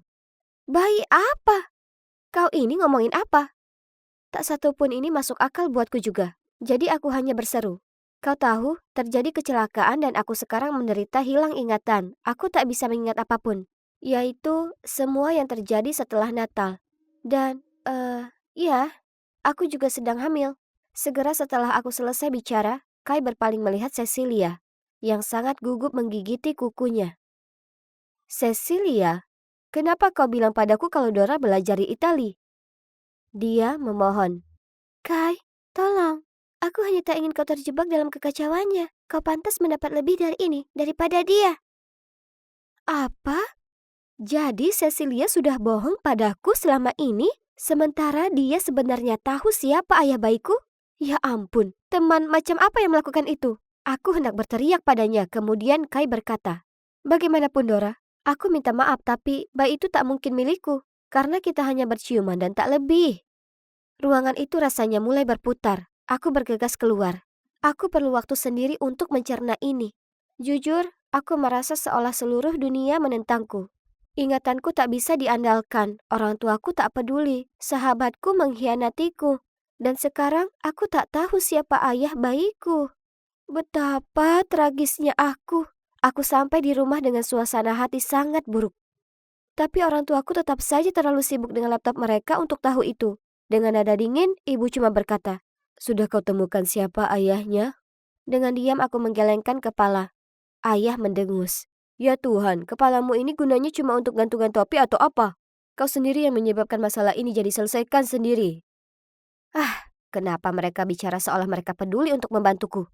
Tolonglah, aku selalu memecahkan semuanya sendiri. Frustrasi, aku langsung bergegas ke kamarku. Aku sedang duduk di dekat pintu, menatap kosong keluar saat ponselku berbunyi. Itu Cecilia. Hanya memikirkannya saja membuatku marah sekali. Sampai kulempar ponselnya ke lantai bahkan tanpa memeriksa pesannya. Lalu muncul bunyi lagi, jadi aku membungkuk untuk mengambil ponsel saat tiba-tiba kulihat sesuatu mencuat dari bawah kasurku. Itu pemantik api dengan nama Stanley terukir di atasnya. Tunggu dulu. Stanley? Itu mengingatkanku akan sesuatu. Aku ingat sekarang. Louis putus denganku 4 bulan lalu. Tapi bukan karena Kai. Tidak. Itu karena dia akan pergi ke kampus bergengsi. Dan dia pikir perilaku bebasku ini akan membatasi penampilannya. Menyambut kehidupan jombloku yang baru, aku berkendara ke Pulau Key West dan berpesta selama beberapa hari. Dan itulah saat aku bertemu Stanley di sebuah bar. Jadi dia ayahnya. Tapi sekarang apa? Maksudku, aku tak tahu cara menghubunginya. Tapi kalaupun aku bisa menemukannya, lalu apa? Aku tak mencintainya. Aku bahkan tak mengenal cowok itu. Dan aku tak ingin terikat dengannya hanya demi bayi ini. Dan saat aku kembali ke kota, aku semakin dekat dengan Kai. Hanya saja Cecilia tak suka hal ini. Jadi dia melabrakku di sekolah dan bersikeras kalau aku sudah mencuri cowoknya. Aku memutar mata dan memberitahunya, "Kau ini konyol. Kai bahkan tak menyukaimu, dia menyukaiku." Hal berikutnya yang kuingat adalah tangan kuat mendorong punggungku. Lalu kemudian aku terpeleset dan jatuh dari tangga. Dan sisanya kalian tahu sendiri. Cecilia itu monster tak berhati. Amarahnya yang penuh kecemburuan bisa saja membunuhku dan bayiku. Aku menepuk perutku. Syukurlah kami berdua baik-baik saja. Aku hanya perlu cari tahu apa yang harus kulakukan sekarang. Jadi, setelah memikirkannya berhari-hari, kuputuskan apa yang akan kulakukan. Aku akan jadi ibu tunggal. Hei, aku tahu aku bisa melakukannya. Tak mungkin aku akan jadi orang tua seburuk orang tuaku. Itulah kenapa aku sekarang di sini mencari buku-buku parenting. Kenapa mereka taruh buku-buku ini tinggi sekali? Sangat tidak pengertian. Tepat saat itu juga seseorang datang menyelamatkanku, mengulurkan tangan dan mengambil buku yang kuinginkan, lalu memberikannya padaku. Aku hendak berterima kasih pada pahlawan baik hati ini saat... Tunggu dulu. Kai! Kuletakkan buku itu dan segera keluar dari sana tanpa berkata sepatah kata pun. Dia berteriak memanggilku tapi aku tak menoleh ke belakang. Aku hanya tak ingin terseret ke dalam drama antara Kai dan Cecilia. Menjalani 1 kali koma saja sudah cukup. Besoknya aku sedang melihat-lihat situs nama bayi. Saat ibu berteriak memberitahuku ada seseorang di pintu menungguku. Aku turun ke bawah melihat Kai. Berdiri di sana dengan tas-tas berat di kedua tangannya. Dia menatap malu-malu dan berkata, "Ini untukmu." Dan bayi itu. Ini membuatku merasa tak nyaman. Maksudku, aku kasihan padanya. Melihat reaksiku, dia melanjutkan. "Seharusnya aku katakan padamu bagaimana perasaanku sejak awal, maka segalanya akan berbeda. Aku menyukaimu, maksudku, sungguhan. Aku mencintaimu, Dora, dan aku ingin membesarkan bayi ini denganmu." Aku tak percaya Kai masih mencintaiku, bahkan saat aku mengandung bayi orang lain. Dia berniat menerima bayi ini sepenuh hatinya. "Kalau begitu, kurasa sebaiknya kau masuk." Aku tersenyum padanya sambil menahan pintu terbuka. Oke, jadi terkadang hidup membawa kejutan-kejutan gila untukmu. Tapi pastinya itu membuat segala sesuatu jauh lebih menarik. Aku yakin tak akan mengejutkan bagi kalian mengetahui kalau aku tak lagi bicara dengan Cecilia atau Louis. Para pecundang itu tak pantas denganku. Sedangkan Kai, kami berdua kini tinggal bersama. Dan kami tak sabar menunggu bayi ini lahir. Tapi, maaf sekali Kai, karena tak mungkin kami menamainya Kai Junior. Senin pagi itu seperti biasanya. Aku sedang berdiri di dekat lokerku saat cewek ini, si Leila, menghampiri. Menyandar ke loker di sebelahku dan berbicara padaku dengan suara sengau. "Hai ganteng, apa kau ada rencana sepulang sekolah?" Aku menoleh ke sekeliling dengan bingung. Hah? Apa dia bicara padaku? Biasanya cewek seperti Leila tak bicara dengan cowok sepertiku. Maksudku, ayolah, lihat dia. Dia itu cewek terseksi di sekolah. Sementara aku, Felix, hanya cowok kutubuku berwajah biasa saja. Dengan canggung aku menjawab, hai, aku cuma mengerjakan PR sepulang sekolah. Dah. Kemudian kutinggalkan dia di sana tercengang. Tapi itu tidak berhenti di sana. Sepulang sekolah, dia kembali menghampiriku dan bertanya, "Kau mau jalan denganku?" Diikuti dengan kedipan di mata. Tidak, terima kasih. Aku harus menyelesaikan makalahku tentang revolusi Perancis. Lalu aku jalan pergi. Ya ampun, apa dia sungguh mau jalan denganku? Tak mungkin. Dia pasti sedang kalah taruhan atau semacamnya. Bahkan keesokan harinya, sekali lagi, dia langsung mengarah kepadaku dengan raut wajahnya yang tegas dan menakutkan saat aku sedang ngobrol dengan teman-temanku. Dan dengan nada serius dia berkata, "Dengar Felix, apa kau mau jadi pacarku?" Apa? Semua teman-temanku mulai bersorak. Aku sangat malu sampai aku mengusir mereka pergi untuk mendapatkan privasi dengan Leila. Aku tersanjung, tapi tidak. Dia merengut padaku. "Maaf, kau sadar kalau aku ini Leila Hall, cewek tercantik dan paling populer di seluruh sekolah. Belum lagi anggota pemandu sorak." Para pemandu sorak itu penuh drama. Dengan tenang aku menjawab, "Maaf, cuma kau ini bukan tipeku." Dia kembali berteriak, "Apa? Aku ini tipe semua orang." Aku hanya mengangkat bahu dan pergi. Ya Tuhan, itu canggung sekali. Tapi paling tidak dia sudah paham sekarang. Iya kan? Nah, salah. Karena masalah baru saja dimulai. Awalnya, banjir sampah email dan buletin. Kemudian panggilan telepon aneh dari spa dan salon kuku. Menanyakan jika aku membuat janji untuk hari itu.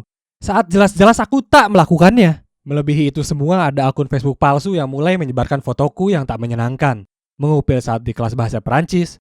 Menjulurkan lidah dengan aneh karena berkonsentrasi saat memeriksa makalahku. Bahkan ada klip gerakan lambat aku mengunyah seperti unta saat aku menikmati burgerku. Ya ampun, aku makan jelek sekali. Sementara sedang kutelusuri foto-foto ini, Leila melompat keluar dengan senyum lebar di wajahnya. Jadi pacarku, maka semua prank itu akan berhenti. Benar, tentu saja itu ulahnya. Dia tak punya kegiatan lain yang lebih baik. Aku menggelengkan kepala dan berkata, "Tidak, terima kasih. Ini masih lebih baik daripada bersama cewek menyebalkan sepertimu." Kemudian beberapa hari kemudian saat aku jalan ke sekolah, kulihat semua orang memberiku tatapan tak suka. Apa kemejaku terbalik atau apa? Tidak, jadi apa masalahnya? Aku bertanya kepada temanku dan ya ampun, Leila beritahu semua orang kalau aku menciumnya lalu menghostingnya. Dia ini Harlequin di dunia nyata, seksi tapi benar-benar gila. Hanya orang sinting seperti Joker yang bisa mencintainya. Aku sudah muak dengan kelakuannya. Aku tak bisa biarkan dia membuatku terlihat seperti orang jahat untuk sesuatu yang tidak aku lakukan. Jadi saat makan siang, ku datangi mejanya dan berteriak di hadapannya. "Apa kau gila? Kenapa kau tak paham kalau aku tak menyukaimu?" Kemudian aku berteriak supaya semua orang bisa mendengarku. "Hei dengar, rumor soal aku mencium dan mengghosting Leila itu bohong. Dia mengarangnya karena aku menolak kencan dengannya. Jadi tolong simpan pandangan kotor kalian untuk orang lain. Terima kasih." Leila mendorongku dan lari keluar dari sana. Mungkin aku sedikit kasar, tapi itu ulahmu sendiri, Tuan Putri. Kemudian saat kelas bahasa Perancis dia absen tapi tak seorang pun tahu kemana perginya. Apa mungkin itu karena aku? Enggak, kemungkinan tidak.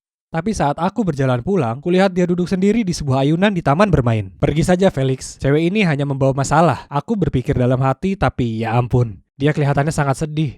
Jadi berikutnya yang ku tahu aku jalan mendekat dan duduk di ayunan sebelahnya. Aku tanya, "Kenapa kau tak ada di kelas bahasa Perancis?" "Tinggalkan saja aku, berhenti pura-pura kau peduli." Dengar. Aku menghela napas dalam-dalam lalu melanjutkan. "Aku minta maaf karena teriak padamu di depan seluruh sekolah. Itu tak keren. Tapi apa yang kau lakukan padaku juga tak keren. Bisakah kita menganggapnya impas?" Leila terdiam sebentar, tapi kemudian dia mengangguk dan tersenyum padaku. Nah, itu tak terlalu buruk ya kan? Jadi, sejak itu seterusnya semuanya baik-baik saja di antara kami. Dia bahkan tersenyum padaku di lorong. Kapanpun kulihat Leila, rasa hangat datang padaku dan aku tak bisa berhenti tersenyum. Pernah, aku bahkan habiskan seluruh istirahat makan siangku jalan-jalan mengelilingi sekolah supaya aku bisa melihat sekilas wajahnya. Ya ampun, kurasa aku sudah jatuh hati pada Leila. Tapi kenapa sekarang? Aku berusaha mengabaikan perasaanku, berharap akhirnya rasa itu akan pergi. Tapi kemudian hari Valentine tiba, dan Leila, sebagai cewek populer, menerima banyak sekali mawar sampai bisa buka toko bunga. Menyebalkan sekali. Aku harus berbuat sesuatu. Jadi, sepulang sekolah aku ke rumahnya dengan beberapa coklat dan sebuah boneka beruang. Segera saat dia membuka pintunya, aku berseru. "Aku tahu aku ini seorang yang sangat bodoh. Menolakmu adalah kesalahan besar. Apa kau mau jadi Valentine-ku?" Aku berdiri di sana berwajah merah dan bersiap menerima penolakan. Tapi dia hanya merampas hadiah itu dari tanganku lalu berkata, "Iya, baiklah kalau begitu." Ya Tuhan, aku tak percaya ini. Aku, cowok kutu buku biasa bagi kalian, memacari cewek paling populer di sekolah. Cinta itu tak bisa diduga sama sekali. Aku terkesan betapa terbukanya dia perihal kutu bukuku. Dia bahkan nonton The Mandalorian denganku, dan jadi gemas kapanpun dia melihat Baby Yoda. Tapi satu hal yang tak berjalan lancar di antara kami. Ya, kalian bisa tebak, yaitu belajar. Leila sepertinya tak peduli dengan nilainya, dan aku tak ingin dia gagal. Jadi kutawarkan diri jadi tutornya. Tapi dia terus saja menguap dan menatap keluar jendela kapanpun kami mulai belajar. Felix, aku punya ide. Kenapa tak kau kerjakan saja PR untukku? Sementara itu, aku bisa berlatih memadu sorak karena kami akan ada kontes penting dan itu berarti sekali untukku. Seperti halnya kuis matematika bagimu. Apa? Dia serius? Ya Tuhan, aku benci berbuat curang seperti ini. Tapi dia memberiku tatapan memelas dan aku yang payah ini menyetujuinya. Terima kasih Felix, kau yang terbaik. Dia menciumku di pipi. Lalu langsung memberiku setumpuk PR. Aku bertanya padanya kenapa ada banyak sekali, dan dia menjelaskan kalau itu karena dia tak paham. Jadi dia membiarkannya menumpuk. Tapi tunggu dulu, kenapa ada bahasa Spanyol? Dia ada di kelas bahasa Prancis denganku, bukan Spanyol. Tapi dia hanya mengangkat bahu dan bilang orang tuanya memaksanya belajar itu di luar sekolah. Oh, kasihan sekali labu kecilku ini. Suatu hari seperti biasa, aku mampir ke rumahnya untuk mengambil PR-nya, tapi dia tidak ada di rumah. Itu aneh, hari ini tak ada latihan memadu sorak. Jadi, di mana dia? Aku melihat tumpukan yang dia minta ibunya untuk serahkan kepadaku, dan kulihat beberapa lembar latihan bahasa Spanyol. Jadi aku berkata ke ibunya, oh, dia pasti sedang pelajaran bahasa Spanyol ya. Ibunya terlihat sedikit bingung lalu tertawa. Kau tahu Leila, dia terlalu keras kepala untuk tambah kelas. Hah? Jadi makalah ini bukan miliknya? Kalau begitu, itu punya siapa? Dan kenapa? Tiba-tiba aku merasakan perasaan tak nyaman menggelitik di bawah kulitku. Aku memutuskan untuk menemuinya nanti di sekolah. Keesokan harinya aku sedang berjalan melalui lorong mencari Leila saat tiba-tiba aku dengar beberapa cowok bersorak. Sesuatu soal mendapat nilai A untuk bahasa Spanyol. Tunggu dulu, apa dia bilang bahasa Spanyol? Aku menoleh untuk memeriksa siapa itu, dan yang mengejutkanku itu adalah Hector, kapten tim sepak bola. Hector terkenal karena tampan dan sebagainya, tapi juga karena payah dalam pelajaran sekolah. Seseorang pasti sudah mengerjakan PR untuknya, dan kalian bisa tebak, seorang itu aku. Ini semua masuk akal sekarang. Leila dan Hector pasti sepasang kekasih. Mereka mungkin menarik, tapi mereka berdua payah dalam belajar. Jadi dia memperalatku untuk melakukan PR mereka berdua. Ini semua lebih masuk akal lagi sekarang. Hubungan ini tak ada yang nyata. Ini hanya sandiwara.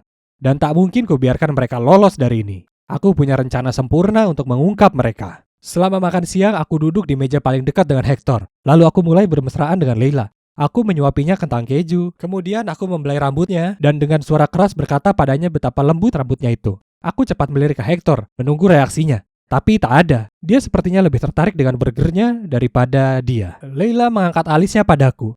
Apa kau baik-baik saja? Kau bertingkah sangat aneh. Aku tertawa keras, kurangkulkan lenganku padanya lalu berkata, sebenarnya lebih ke berteriak.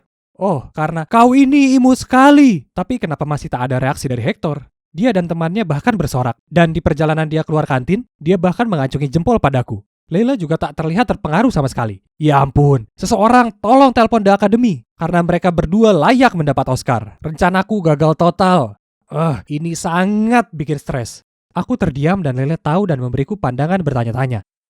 Ada yang tak beres, kau bersikap sangat aneh. Oke, jika dia ingin tahu maka baiklah. Jadi aku berseru. Aku tahu kalau makalah bahasa Spanyol itu untuk Hector. Kalian bersama dan kau hanya memperalatku untuk melakukan semua PR kalian. Aku tak bodoh, kau tahu? Terima kasih sudah mengenalmu, tapi tolong jangan pernah lagi bicara padaku. Kemudian aku pergi tanpa membiarkannya mengucap sepatah kata pun. Ya, itulah akhir dari ceritaku. Cukup menyedihkan, iya kan? Aku bohong kalau aku katakan aku tak merasa kecewa soal itu. Aku sungguh menyayanginya. Biarlah, aku akan berkuliah beberapa bulan lagi dan aku akan bertemu cewek imut yang tak akan mengelabuiku untuk melakukan PR cowok lain. Oh, maaf teman-teman, ada yang menelponku. Ya Tuhan, itu Leila. Apa yang dia mau? Kita sudah putus, berhenti menelpon. Apa? Baiklah, janji kau akan biarkan aku sendiri setelah ini. Oke, tunggu, aku akan turun ke bawah. Ya Tuhan, Leila ada di depan pintu rumahku, dan dia bersikeras tak mau pergi kecuali aku bicara dengannya. Jangan kemana-mana semuanya. Aku akan ceritakan pada kalian segera setelah aku kembali. Ya Tuhan teman-teman, kalian tak akan percaya apa yang Leila baru ceritakan padaku. Masalahnya adalah, tim pemandu soraknya harus banyak berlatih untuk kontes yang akan datang. Yang artinya mereka tak bisa belajar sesering biasanya. Karena itu, dia harus mencari seseorang yang mau mengerjakan PR mereka, agar nilai mereka tak merosot. Dan itulah saat Leila muncul dengan ide untuk memenangkanku sebagai cowoknya. Semua godaan, lelucon itu, semua adalah bagian dari rencananya. Itu kebenarannya. Tapi Leila tak tahu mengenai lembar soal bahasa Spanyol, karena rekan timnya Harper yang memberi itu padanya. Ternyata Hector adalah pacar Harper. Tak menyangka itu ya kan? Tapi aku masih sangat marah pada Leila karena dia tetap memanfaatkanku. Kemudian Leila mengambil beberapa makalah dan menunjukkannya padaku. Hah? Itu adalah PR dengan nilai B semua. Kemudian dia memberitahuku, oke, kuakui awalnya aku tak menyukaimu. Aku hanya mendekatimu untuk memanfaatkanmu. Tapi kemudian aku benar-benar jatuh hati padamu seiring aku mengenalmu dengan lebih baik, oke? Jadi, aku berhenti memberimu PR-ku dan aku kerjakan sendiri. Jadi, perasaannya terhadapku juga nyata? Aku tak percaya itu. Akhirnya aku memaafkannya dan sekarang kami lebih bahagia dari sebelumnya. Aku harus bilang, saat Leila dulu bicara padaku, kukira dia itu cewek gila seperti Harley Quinn, yang aku tak akan pernah suka. Tapi aku salah, ternyata akulah yang tergila-gila padanya. Jadi, ternyata aku lebih mirip dengan The Joker daripada yang kukira sebelumnya.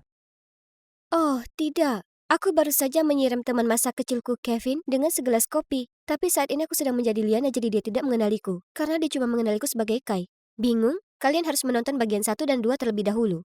Aku dengan panik meminta maaf kepada Kevin sambil mencari serbet untuk mengelap kopi. Tidak apa-apa. Dia tersenyum.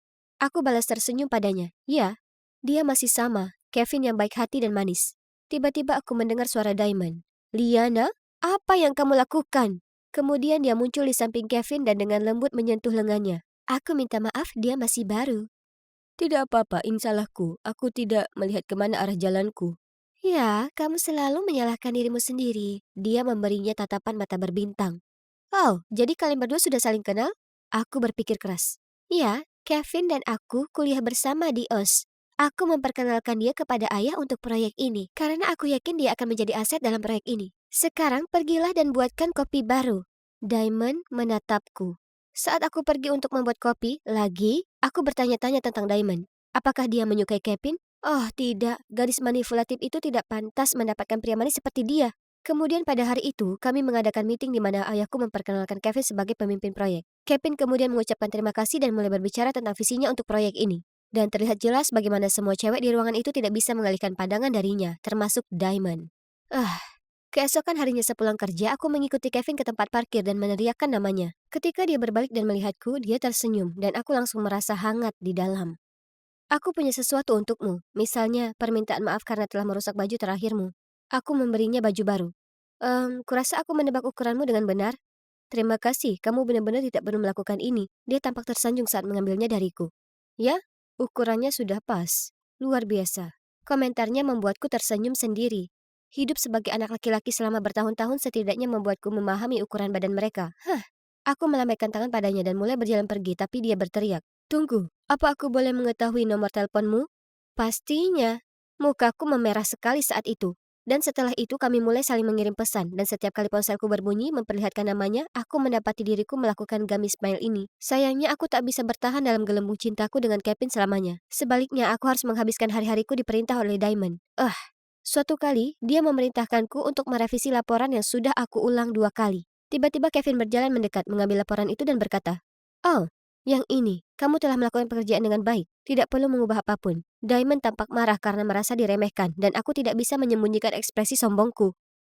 Ambil itu nona kecil yang suka memerintah itu. Setelah dia pergi, aku berterima kasih padanya karena telah membantuku. Tidak apa-apa. Hei, jangan terlalu memperhatikan perkataan Diamond. Dia cuma mau membuat ayahnya terkesan. Jika dia membuatmu mendapat masalah lagi, temui aku, oke? Betapa manisnya dia. Namun suatu sore aku berjalan ke dapur kantor untuk membuat minuman dan melihat Diamond dan Kevin sedang mengobrol serius. Saat melihatku, Diamond berkata kepadanya, "Maafkan aku, Kevin. Kamu perlu mengetahui kebenarannya." Lalu dia menatapku dengan angkuh saat dia melewatiku. Aku ingin tahu tentang apa itu. Tadinya aku hendak bertanya padanya, tapi sebelum aku sempat bertanya, dia pergi begitu saja tanpa melirik ke arahku. Oke, itu aneh, tapi mungkin dia hanya sibuk, kan? Malam itu aku mengirim pesan kepada Kevin dan menanyakan apakah dia ingin jogging di taman. Dia setuju, tetapi ketika dia muncul, dia hampir tidak bisa menatap mataku. "Kevin, ada apa?" Dia terdiam beberapa saat, lalu berteriak. "Kenapa? Kenapa kamu berbohong padaku? Diamond memberitahuku kalau kamu bertunangan dengan Kai. Kenapa kamu tak pernah bilang padaku?" Aku, eh, aku, aku tergagap.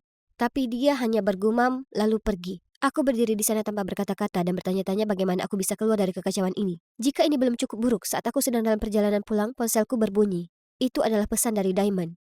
"Tinggalkan rumah dan perusahaan besok, kalau tidak aku akan mengatakan yang sebenarnya pada Kai." Tentu saja. Aku hanya menyembunyikan pesan bodohnya. Dan sesuai dengan kata-katanya, keesokan harinya ponsel Kaiku berbunyi. Diamond memberitahuku semua tentang bagaimana Liana selingkuh. Jelas sekali dia tidak akan membatalkan ini. Beberapa hari kemudian, ayahku mengajakku untuk pergi makan malam bersamanya.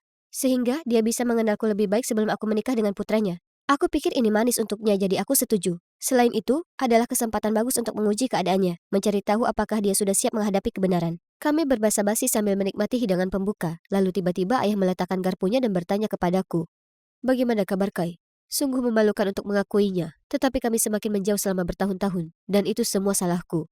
Aku tahu aku tidak selalu menjadi ayah terbaik. Dia terdiam. "Kai baik-baik saja," jawabku. Kurasa sekarang atau tidak sama sekali untuk mengatakan apa yang kuinginkan. Sebenarnya dia sangat bahagia di Kanada.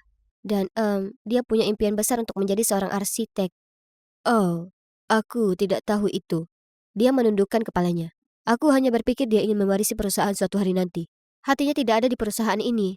Dia sangat takut untuk memberitahumu karena dia tidak mau mengecewakanmu. Dia terdiam dan aku khawatir dia akan membentakku. Hanya saja dia tidak melakukannya, malah menghela napas sambil berpikir, lalu menjawab. "Baiklah, aku menghormati keputusan Kai, dan aku akan mendukungnya di jalan manapun yang dia pilih." Ini benar-benar di luar dugaannya.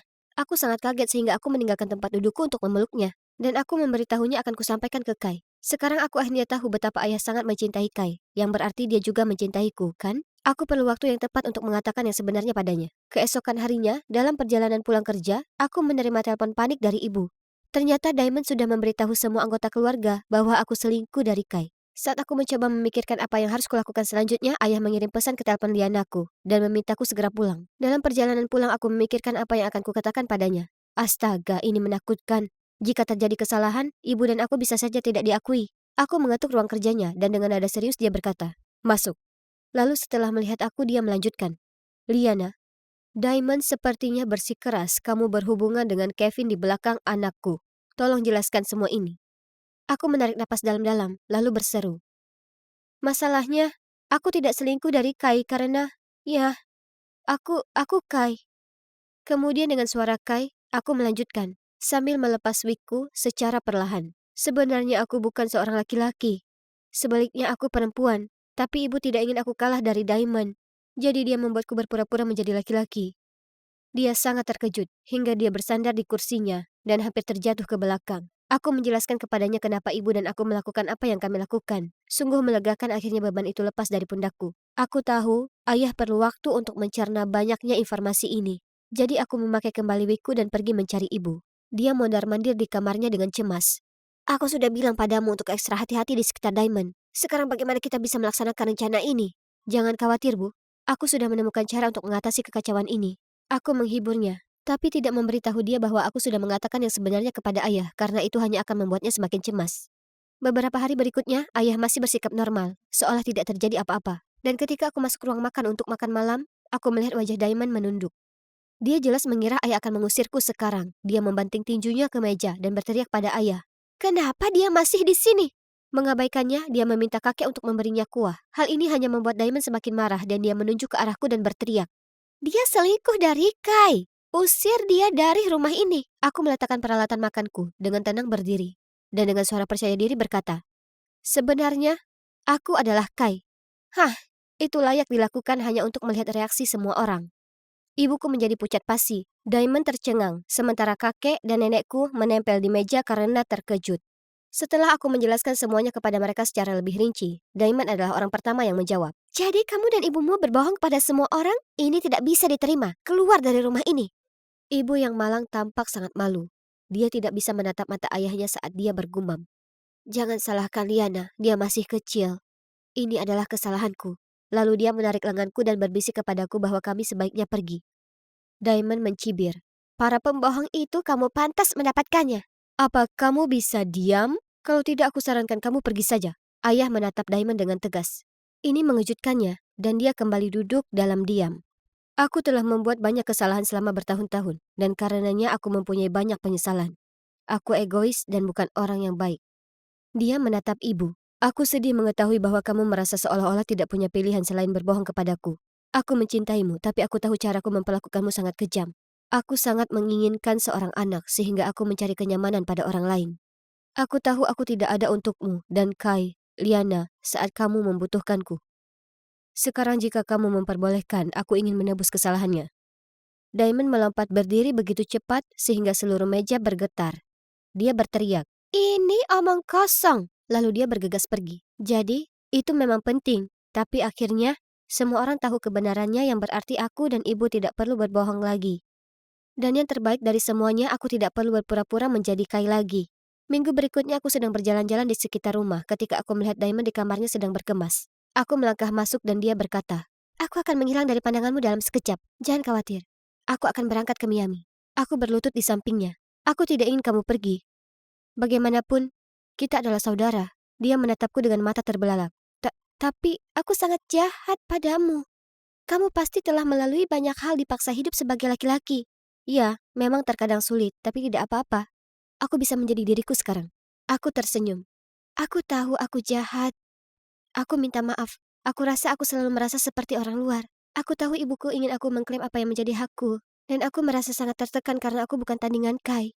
Jangan khawatir, kita semua pernah melakukan hal-hal yang kita sesali. Lagi pula, Kai sudah tiada, jadi kamu bisa menjadi dirimu sendiri. Kamu seorang pengusaha wanita yang hebat. Meskipun kamu mungkin perlu mengurangi sifat suka memerintah." Aku terkekeh. "Ayo, Dik. Mari kita buka barang bawaanmu." Ketika kami selesai, aku memeluknya dan berkata, "Oh, untuk Kevin, menurutku kita harus bersaing secara adil untuk mendapatkan hatinya." Dia tersipu. "Oh, tidak apa-apa. Dulu aku menyukainya, tapi dia hanya menganggapku sebagai teman. Selain itu, semua orang di perusahaan tahu bahwa kamulah yang dia sukai. Aku merasa senang karena kami telah menyelesaikan masalah. Sekarang aku hanya perlu menyelesaikan masalah dengan Kevin, dan aku punya ide yang tepat." Aku mengirim pesan padanya menyuruhnya menemuiku di hutan dekat sekolah lamanya. Lalu aku pergi dan menunggu di dekat pohon tempat kami dulu membangun sarang. Dia berjalan ke arahku, dengan ekspresi bingung di wajahnya. "Liana, bagaimana kamu tahu tentang tempat ini?"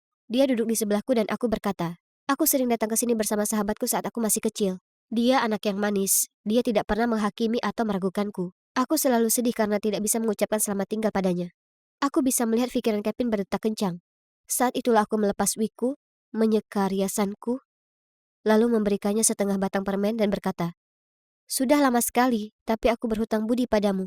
Dia menatapku dengan mulut ternganga. "Kamu, jadi, kamu Kai dan Liana?" Aku berkata, "Ya, ini aku. Dua orang itu aku. Itulah kenapa aku selalu merasa sudah akrab denganmu. Ini sulit dipercaya." Dia melanjutkan, "Wow." Dia menatapku dengan mata berkaca-kaca. "Cuma, wow, ini gila. Aku sangat kesal saat kamu pergi dan sekarang, ini dia." Saat dia sudah bisa mengatasi rasa terkejutnya, aku menceritakan padanya tentang hidupku dan alasanku berpura-pura menjadi laki-laki. Setelah itu, dia memelukku erat dan berkata, "Aku tidak akan kehilanganmu lagi, Liana. Aku mencintaimu." "Lisa, Lisa, tunggu." Kupelankan jalanku, lalu berbalik dan tersenyum ke Emily. Dia tergesa-gesa mengejarku. "Oke, ceritakan. Berita panas apa yang kau dapat kali ini?" "Lisa, kau takkan percaya ini. Eden menyukaimu." Aku menaikkan alisku. "Hah?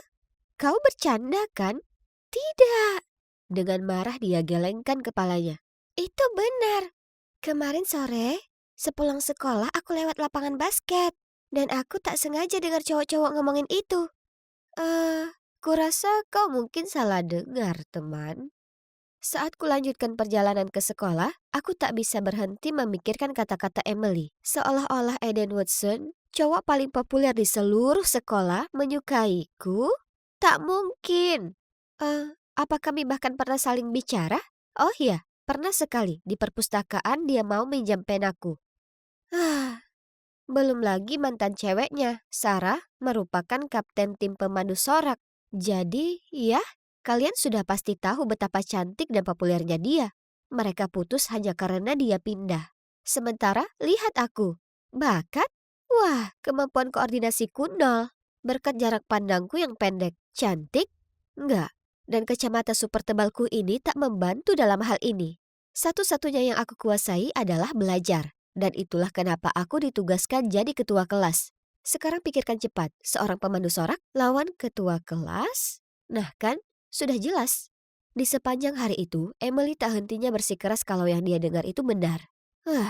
Aku tahu maksud dia baik, tapi dia tak sadar betapa memalukannya ini bagiku. Bahkan jika dia memang mendengar Eden mengatakan itu, kemungkinan dia cuma bercanda. Emily, tolong hentikan. Aku cuma mau mengantar berkas ini ke kelas Bu Pierce, lalu pulang. Tapi Lisa, sebisanya kupasang tampang aku serius padanya. Jadi dia menghela napas kalah, mengangguk, lalu berjalan menjauh dariku. Akhirnya, damai juga. Kuletakkan berkas tes itu. Kemudian saat aku jalan kembali menelusuri lorong, kulihat Eden bersandar di lokernya sambil bicara ke seorang anak laki-laki dari tim basket. Entah mengapa, rasa penasaran menghampiriku. Jadi alih-alih berjalan melewati mereka, kudapati diriku merunduk di balik sudut dan menguping percakapan mereka. Jadi, kau tunggu apa lagi? Bicaralah dengannya. Aku mau sekali tapi aku tak tahu caranya. Hahaha, kok bisa anak paling populer di sekolah terpesona oleh seorang cewek? Siapa yang mereka bicarakan? Mungkinkah itu aku? Tak mungkin. Lisa, tolong bangunlah dan berhenti berhalusinasi. Faktanya, cowok seperti Eden tak mungkin melirik cewek sepertimu. Keesokan paginya di sekolah, aku berjalan masuk ke kelas dan melihat para cowok termasuk Eden sedang ngobrolin skor permainan NBA kemarin malam atau apa. Hanya saja Eden tak berhenti menatapku. Apa ada sesuatu di wajahku? Mataku berpapasan dengannya dan kemudian dia langsung berpaling dan melanjutkan percakapan dengan teman-temannya seolah tak terjadi apa-apa. Hah? Apa maksudnya itu? Kemudian selama kelas kimia berlangsung, aku terus merasa ada yang aneh di belakangku. Jadi secara naluriah, aku berbalik memeriksa dan betapa terkejutnya kulihat Eden sedang menatapku. Tak sama seperti sebelumnya, segera saat pandangan kami bertemu, dia menatap ke bawah ke bukunya. Oke, itu sungguh aneh. Saat aku memikirkan perilakunya yang aneh, Emily tiba-tiba menyenggol lenganku. Lihat kan, sudah kubilang dia suka padamu. Sebaiknya kau juga bilang kau suka dia, sebelum semuanya terlambat. Enggak deh, makasih. Tapi apa maksudmu terlambat? Kudengar kalau Sarah, kau tahu kan mantannya akan kembali. Orang tuanya cerai atau semacamnya. Oke, terus kenapa? Ayolah Lisa, dia menyukaimu. Tapi aku tak suka padanya. Segera setelah aku selesai bicara, kulihat Pak Guru menatap lurus ke arahku. Oh tidak, ketahuan. Beliau menyuruhku berdiri di depan semua orang dan menjawab pertanyaan. Tapi tentu saja aku tak mendengarkan. Jadi aku hanya berdiri di sana dengan mulut melongo seperti ikan mas. Lalu dengan panik melihat sekeliling berusaha mencari bantuan jawaban. Dan saat aku melihat ke arah Eden, oh hebat, dia menyeringai padaku. Ini sangat memalukan. Malam itu aku berbaring di atas ranjang dan terhanyut dalam lamunan tentang Eden. Baiklah, aku tahu aku sudah bilang ke Emily aku tak menyukainya. Hanya saja, aku masih tak percaya kalau orang sepertinya bisa naksir dengan seseorang sepertiku. Penasaran, kuhabiskan sepanjang sore itu menguntit akun sosial media Eden. Aku tak akan bohong, dia memang sangat tampan. Ada banyak fotonya nonton pertandingan basket dengan adik laki-lakinya, berekspresi konyol dengan teman-temannya, dan menghabiskan waktu dengan keluarganya di pantai. Ada juga beberapa fotonya dengan mantannya, dan kulihat mantannya berkomentar di postingannya baru-baru ini.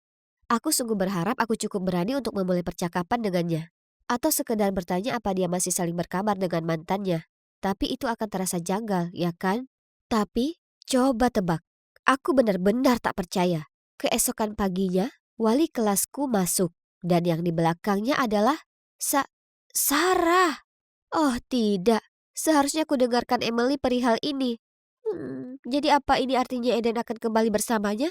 Seharian penuh Sarah menempel ke Eden. Jadi tak lama kemudian gosip mulai beredar di sekolah kalau pasangan impian itu kembali bersama. Tak hanya ini cukup buruk untuk dihadapi, tapi aku juga harus tahan dengan tatapan Emily yang menyeratkan sudah kubilang kan. Terserahlah, mereka berdua pacaran tak ada hubungannya denganku. Benar kan? Mereka bisa lakukan apa yang mereka mau dan aku hanya mau melanjutkan hidupku. Tapi, ya ampun, si Sarah ini perlu berhenti mengirim spam ke lini masa semua orang dengan semua foto lama saat dia dan Eden masih saling cinta. Belum lagi caption murahan dan lebay itu. Oke, kurasa hatiku sedikit terluka. Tapi, bagaimanapun, aku tahu tak seharusnya ku pedulikan mereka. Hanya saja, segera jadi jelas kalau Sarah terganggu olehku. Setiap kali berpapasan denganku di koridor, dia melirikku dan mencibir. Hah? Kenapa bersikap begitu? Aku nyaris tak kenal cewek itu. Kemudian suatu kali aku sedang menuju ke kantin saat ada yang mendorongku dari belakang, membuatku jatuh tersungkur ke tanah. Kebingungan, dengan cepat kuraba kacamataku. Hah? Suara apa itu? Lalu tiba-tiba ku dengar Emily berteriak, Lisa, kau baru saja menginjak kacamatamu. Oh tidak, sekarang bagaimana aku harus hidup tanpa kacamataku? Emily harus menuntunku kembali ke kelas. Dan selama sisa hari itu aku hanya bisa mendengar pelajaran. Karena aku tak bisa melihat cukup baik untuk menulis catatan. Di akhir hari itu, aku merasa muak dan ingin pulang saja. Aku hendak minta tolong Emily mengantarku jalan pulang, supaya aku tak berakhir terlindas bus atau apa. Tapi belum sempat aku bertanya, dia berkemas secepat kilat, berpamitan lalu bergegas keluar dari sana. Hais, betapa pengertiannya bestiku tersayang ini. Hebat. Kurasa aku harus cari jalan pulang sendiri. Butuh waktu lama sekali buatku hanya untuk menuju ke gerbang sekolah dari kelas. Kemudian aku hampir menabrak seseorang. Tapi untungnya ada tangan yang menarikku. Kau tak apa? Ada suara yang tak asing. Eden? Apa itu kau? Tanyaku. Ya, aku di sini. Dan aku tak akan biarkan kau mati dalam pengawasanku. Jadi aku akan mengantarmu jalan pulang. Dia meraih tanganku. Jantungku seolah salto. Dia lalu menuntunku ke toko kacamata terdekat supaya aku bisa beli yang baru. Setelahnya, dia masih bersikeras mengantarku pulang. Dan di perjalanan, kami ngobrol banyak. Terutamanya soal keluarga kami dan kecintaan kami pada film indie. Tetap saja, tak bisa tidak aku memikirkan Sarah dalam benakku. Aku hanya ingin menanyakan padanya tentang hubungan mereka. Tapi sekarang bukan waktu yang tepat, ya kan? Beberapa hari kemudian, selama ujian matematika berlangsung, aku merasa ada yang mengenai punggungku lalu terjatuh ke tanah. Jadi aku memungutnya. Tapi sebelum dapat kulihat itu apa, Pak Guru datang mendekat, mengambil dan membukanya. Ternyata, itu jawaban ujian. Oh tidak, aku berusaha membela diri. Tapi beliau bilang, aku akan dihukum dan tak boleh ikut ujian lagi. Apa? Aku tak boleh dapat F untuk ujian matematikaku. Itu akan merusak transkrip nilai dan riwayat aplikasi kuliahku. Aku menangis kepadanya kalau ini tak adil. Saat tiba-tiba, Eden berdiri dan berkata, Pak, itu lembar saya, bukan Lisa. Jadi, kami berdua akhirnya dikeluarkan dari ujian. Karena guru itu beranggapan karena saat ku ambil catatan itu, aku tetap saja sama bersalahnya. Aku tak mengira hari ini bisa makin buruk. Oh, aku sangat keliru. Selama jam istirahat, aku sedang menata bukuku di loker ketika Sarah mendatangiku. Hei, beraninya kamu biarkan Eden disalahkan akibat tindakanmu. Sebagai ketua kelas, kamu harusnya malu akan dirimu sendiri. Apa yang kau bicarakan? Keseharianmu yang polos itu mungkin bisa membodohi Eden, tapi kau tak bisa membodohiku. Tunggu dan lihat saja, karena aku masih punya rencana yang lebih besar untukmu. Lebih besar? Rencana lain apa yang kau punya? Hah? Apa aku melewatkan sesuatu? Maksudku, berhentilah mengacaukan semua yang terjadi antara Eden dan aku. Kalau tidak lain kali aku tak akan diam saja. Ini soal apa? Kenapa Sarah menyalahkanku? Ya ampun, semua situasi ini tak masuk akal. Sepulang sekolah, Eden dan aku harus tinggal kelas selama 1 jam sebagai hukuman. Untungnya wali kelas kami tahu kalau tak satupun dari kami berniat curang, karena kami berdua selalu jadi siswa teladan. Jadi, hukuman tadi hanyalah sebuah peringatan. Kemudian di perjalanan kami menuju kelas, aku bertanya padanya, aku tahu lembaran itu bukan milikmu, jadi kenapa kau menolongku? Itu, aku tahu itu juga bukan milikmu. Kulihat Sarah melemparkannya ke arahmu. Sarah? Ya, dia juga dalang yang membuat kacamatamu pecah. Dia mendorongku? Tapi kenapa? Itu aku. Aku minta maaf. Dia lakukan itu karena dia tahu aku menyukaimu. Apa? Apa aku salah mendengarnya? Eden baru saja bilang kalau dia menyukai aku? Lisa, aku menyukaimu. Sudah sejak lama. Apa kau mau pergi denganku kapan-kapan? Ada jeda yang canggung saat ku resapi kata-katanya. Dia sungguh menyukaiku. Oh wow, ini sungguh gila. Aku tersenyum lebar, lalu mengangguk padanya dan berseru. Ya, Aku suka itu. Jadi, setelahnya, kami mulai berpacaran. Tapi ini tak diterima dengan baik oleh Sarah. Suatu sore, aku sedang jalan menyeberangi halaman sekolah saat Sarah muncul dan memberiku tatapan sinis yang mana ku acuhkan. Tiba-tiba, dia mendorong bahuku, mencibir lalu pergi. Dengan cepat ku tegakkan diri lalu berteriak padanya. "Hei Sarah, aku belum sempat berterima kasih padamu." Sarah langsung berbalik dan menatap dengan bingung. Kau tahu, karena membuat Eden dan aku jadi bersama dengan tulus. Aku berterima kasih, mak comblang kami. Lalu aku tersenyum dan pergi. Aku cukup yakin dia masih berdiri di sana menatapku dengan mata berapi-api. Tapi hei, kan dia yang mengerjaiku duluan. Oh, itulah karma. Oh iya, aku cuma ingin kalian tahu bahwa jika kalian suka seseorang, maka jangan rendahkan dirimu sendiri. Jadilah percaya diri dan berani katakan ke mereka apapun yang kalian rasakan. Karena tak semua orang cukup beruntung punya mak comblang hebat seperti Sarah untuk membantu.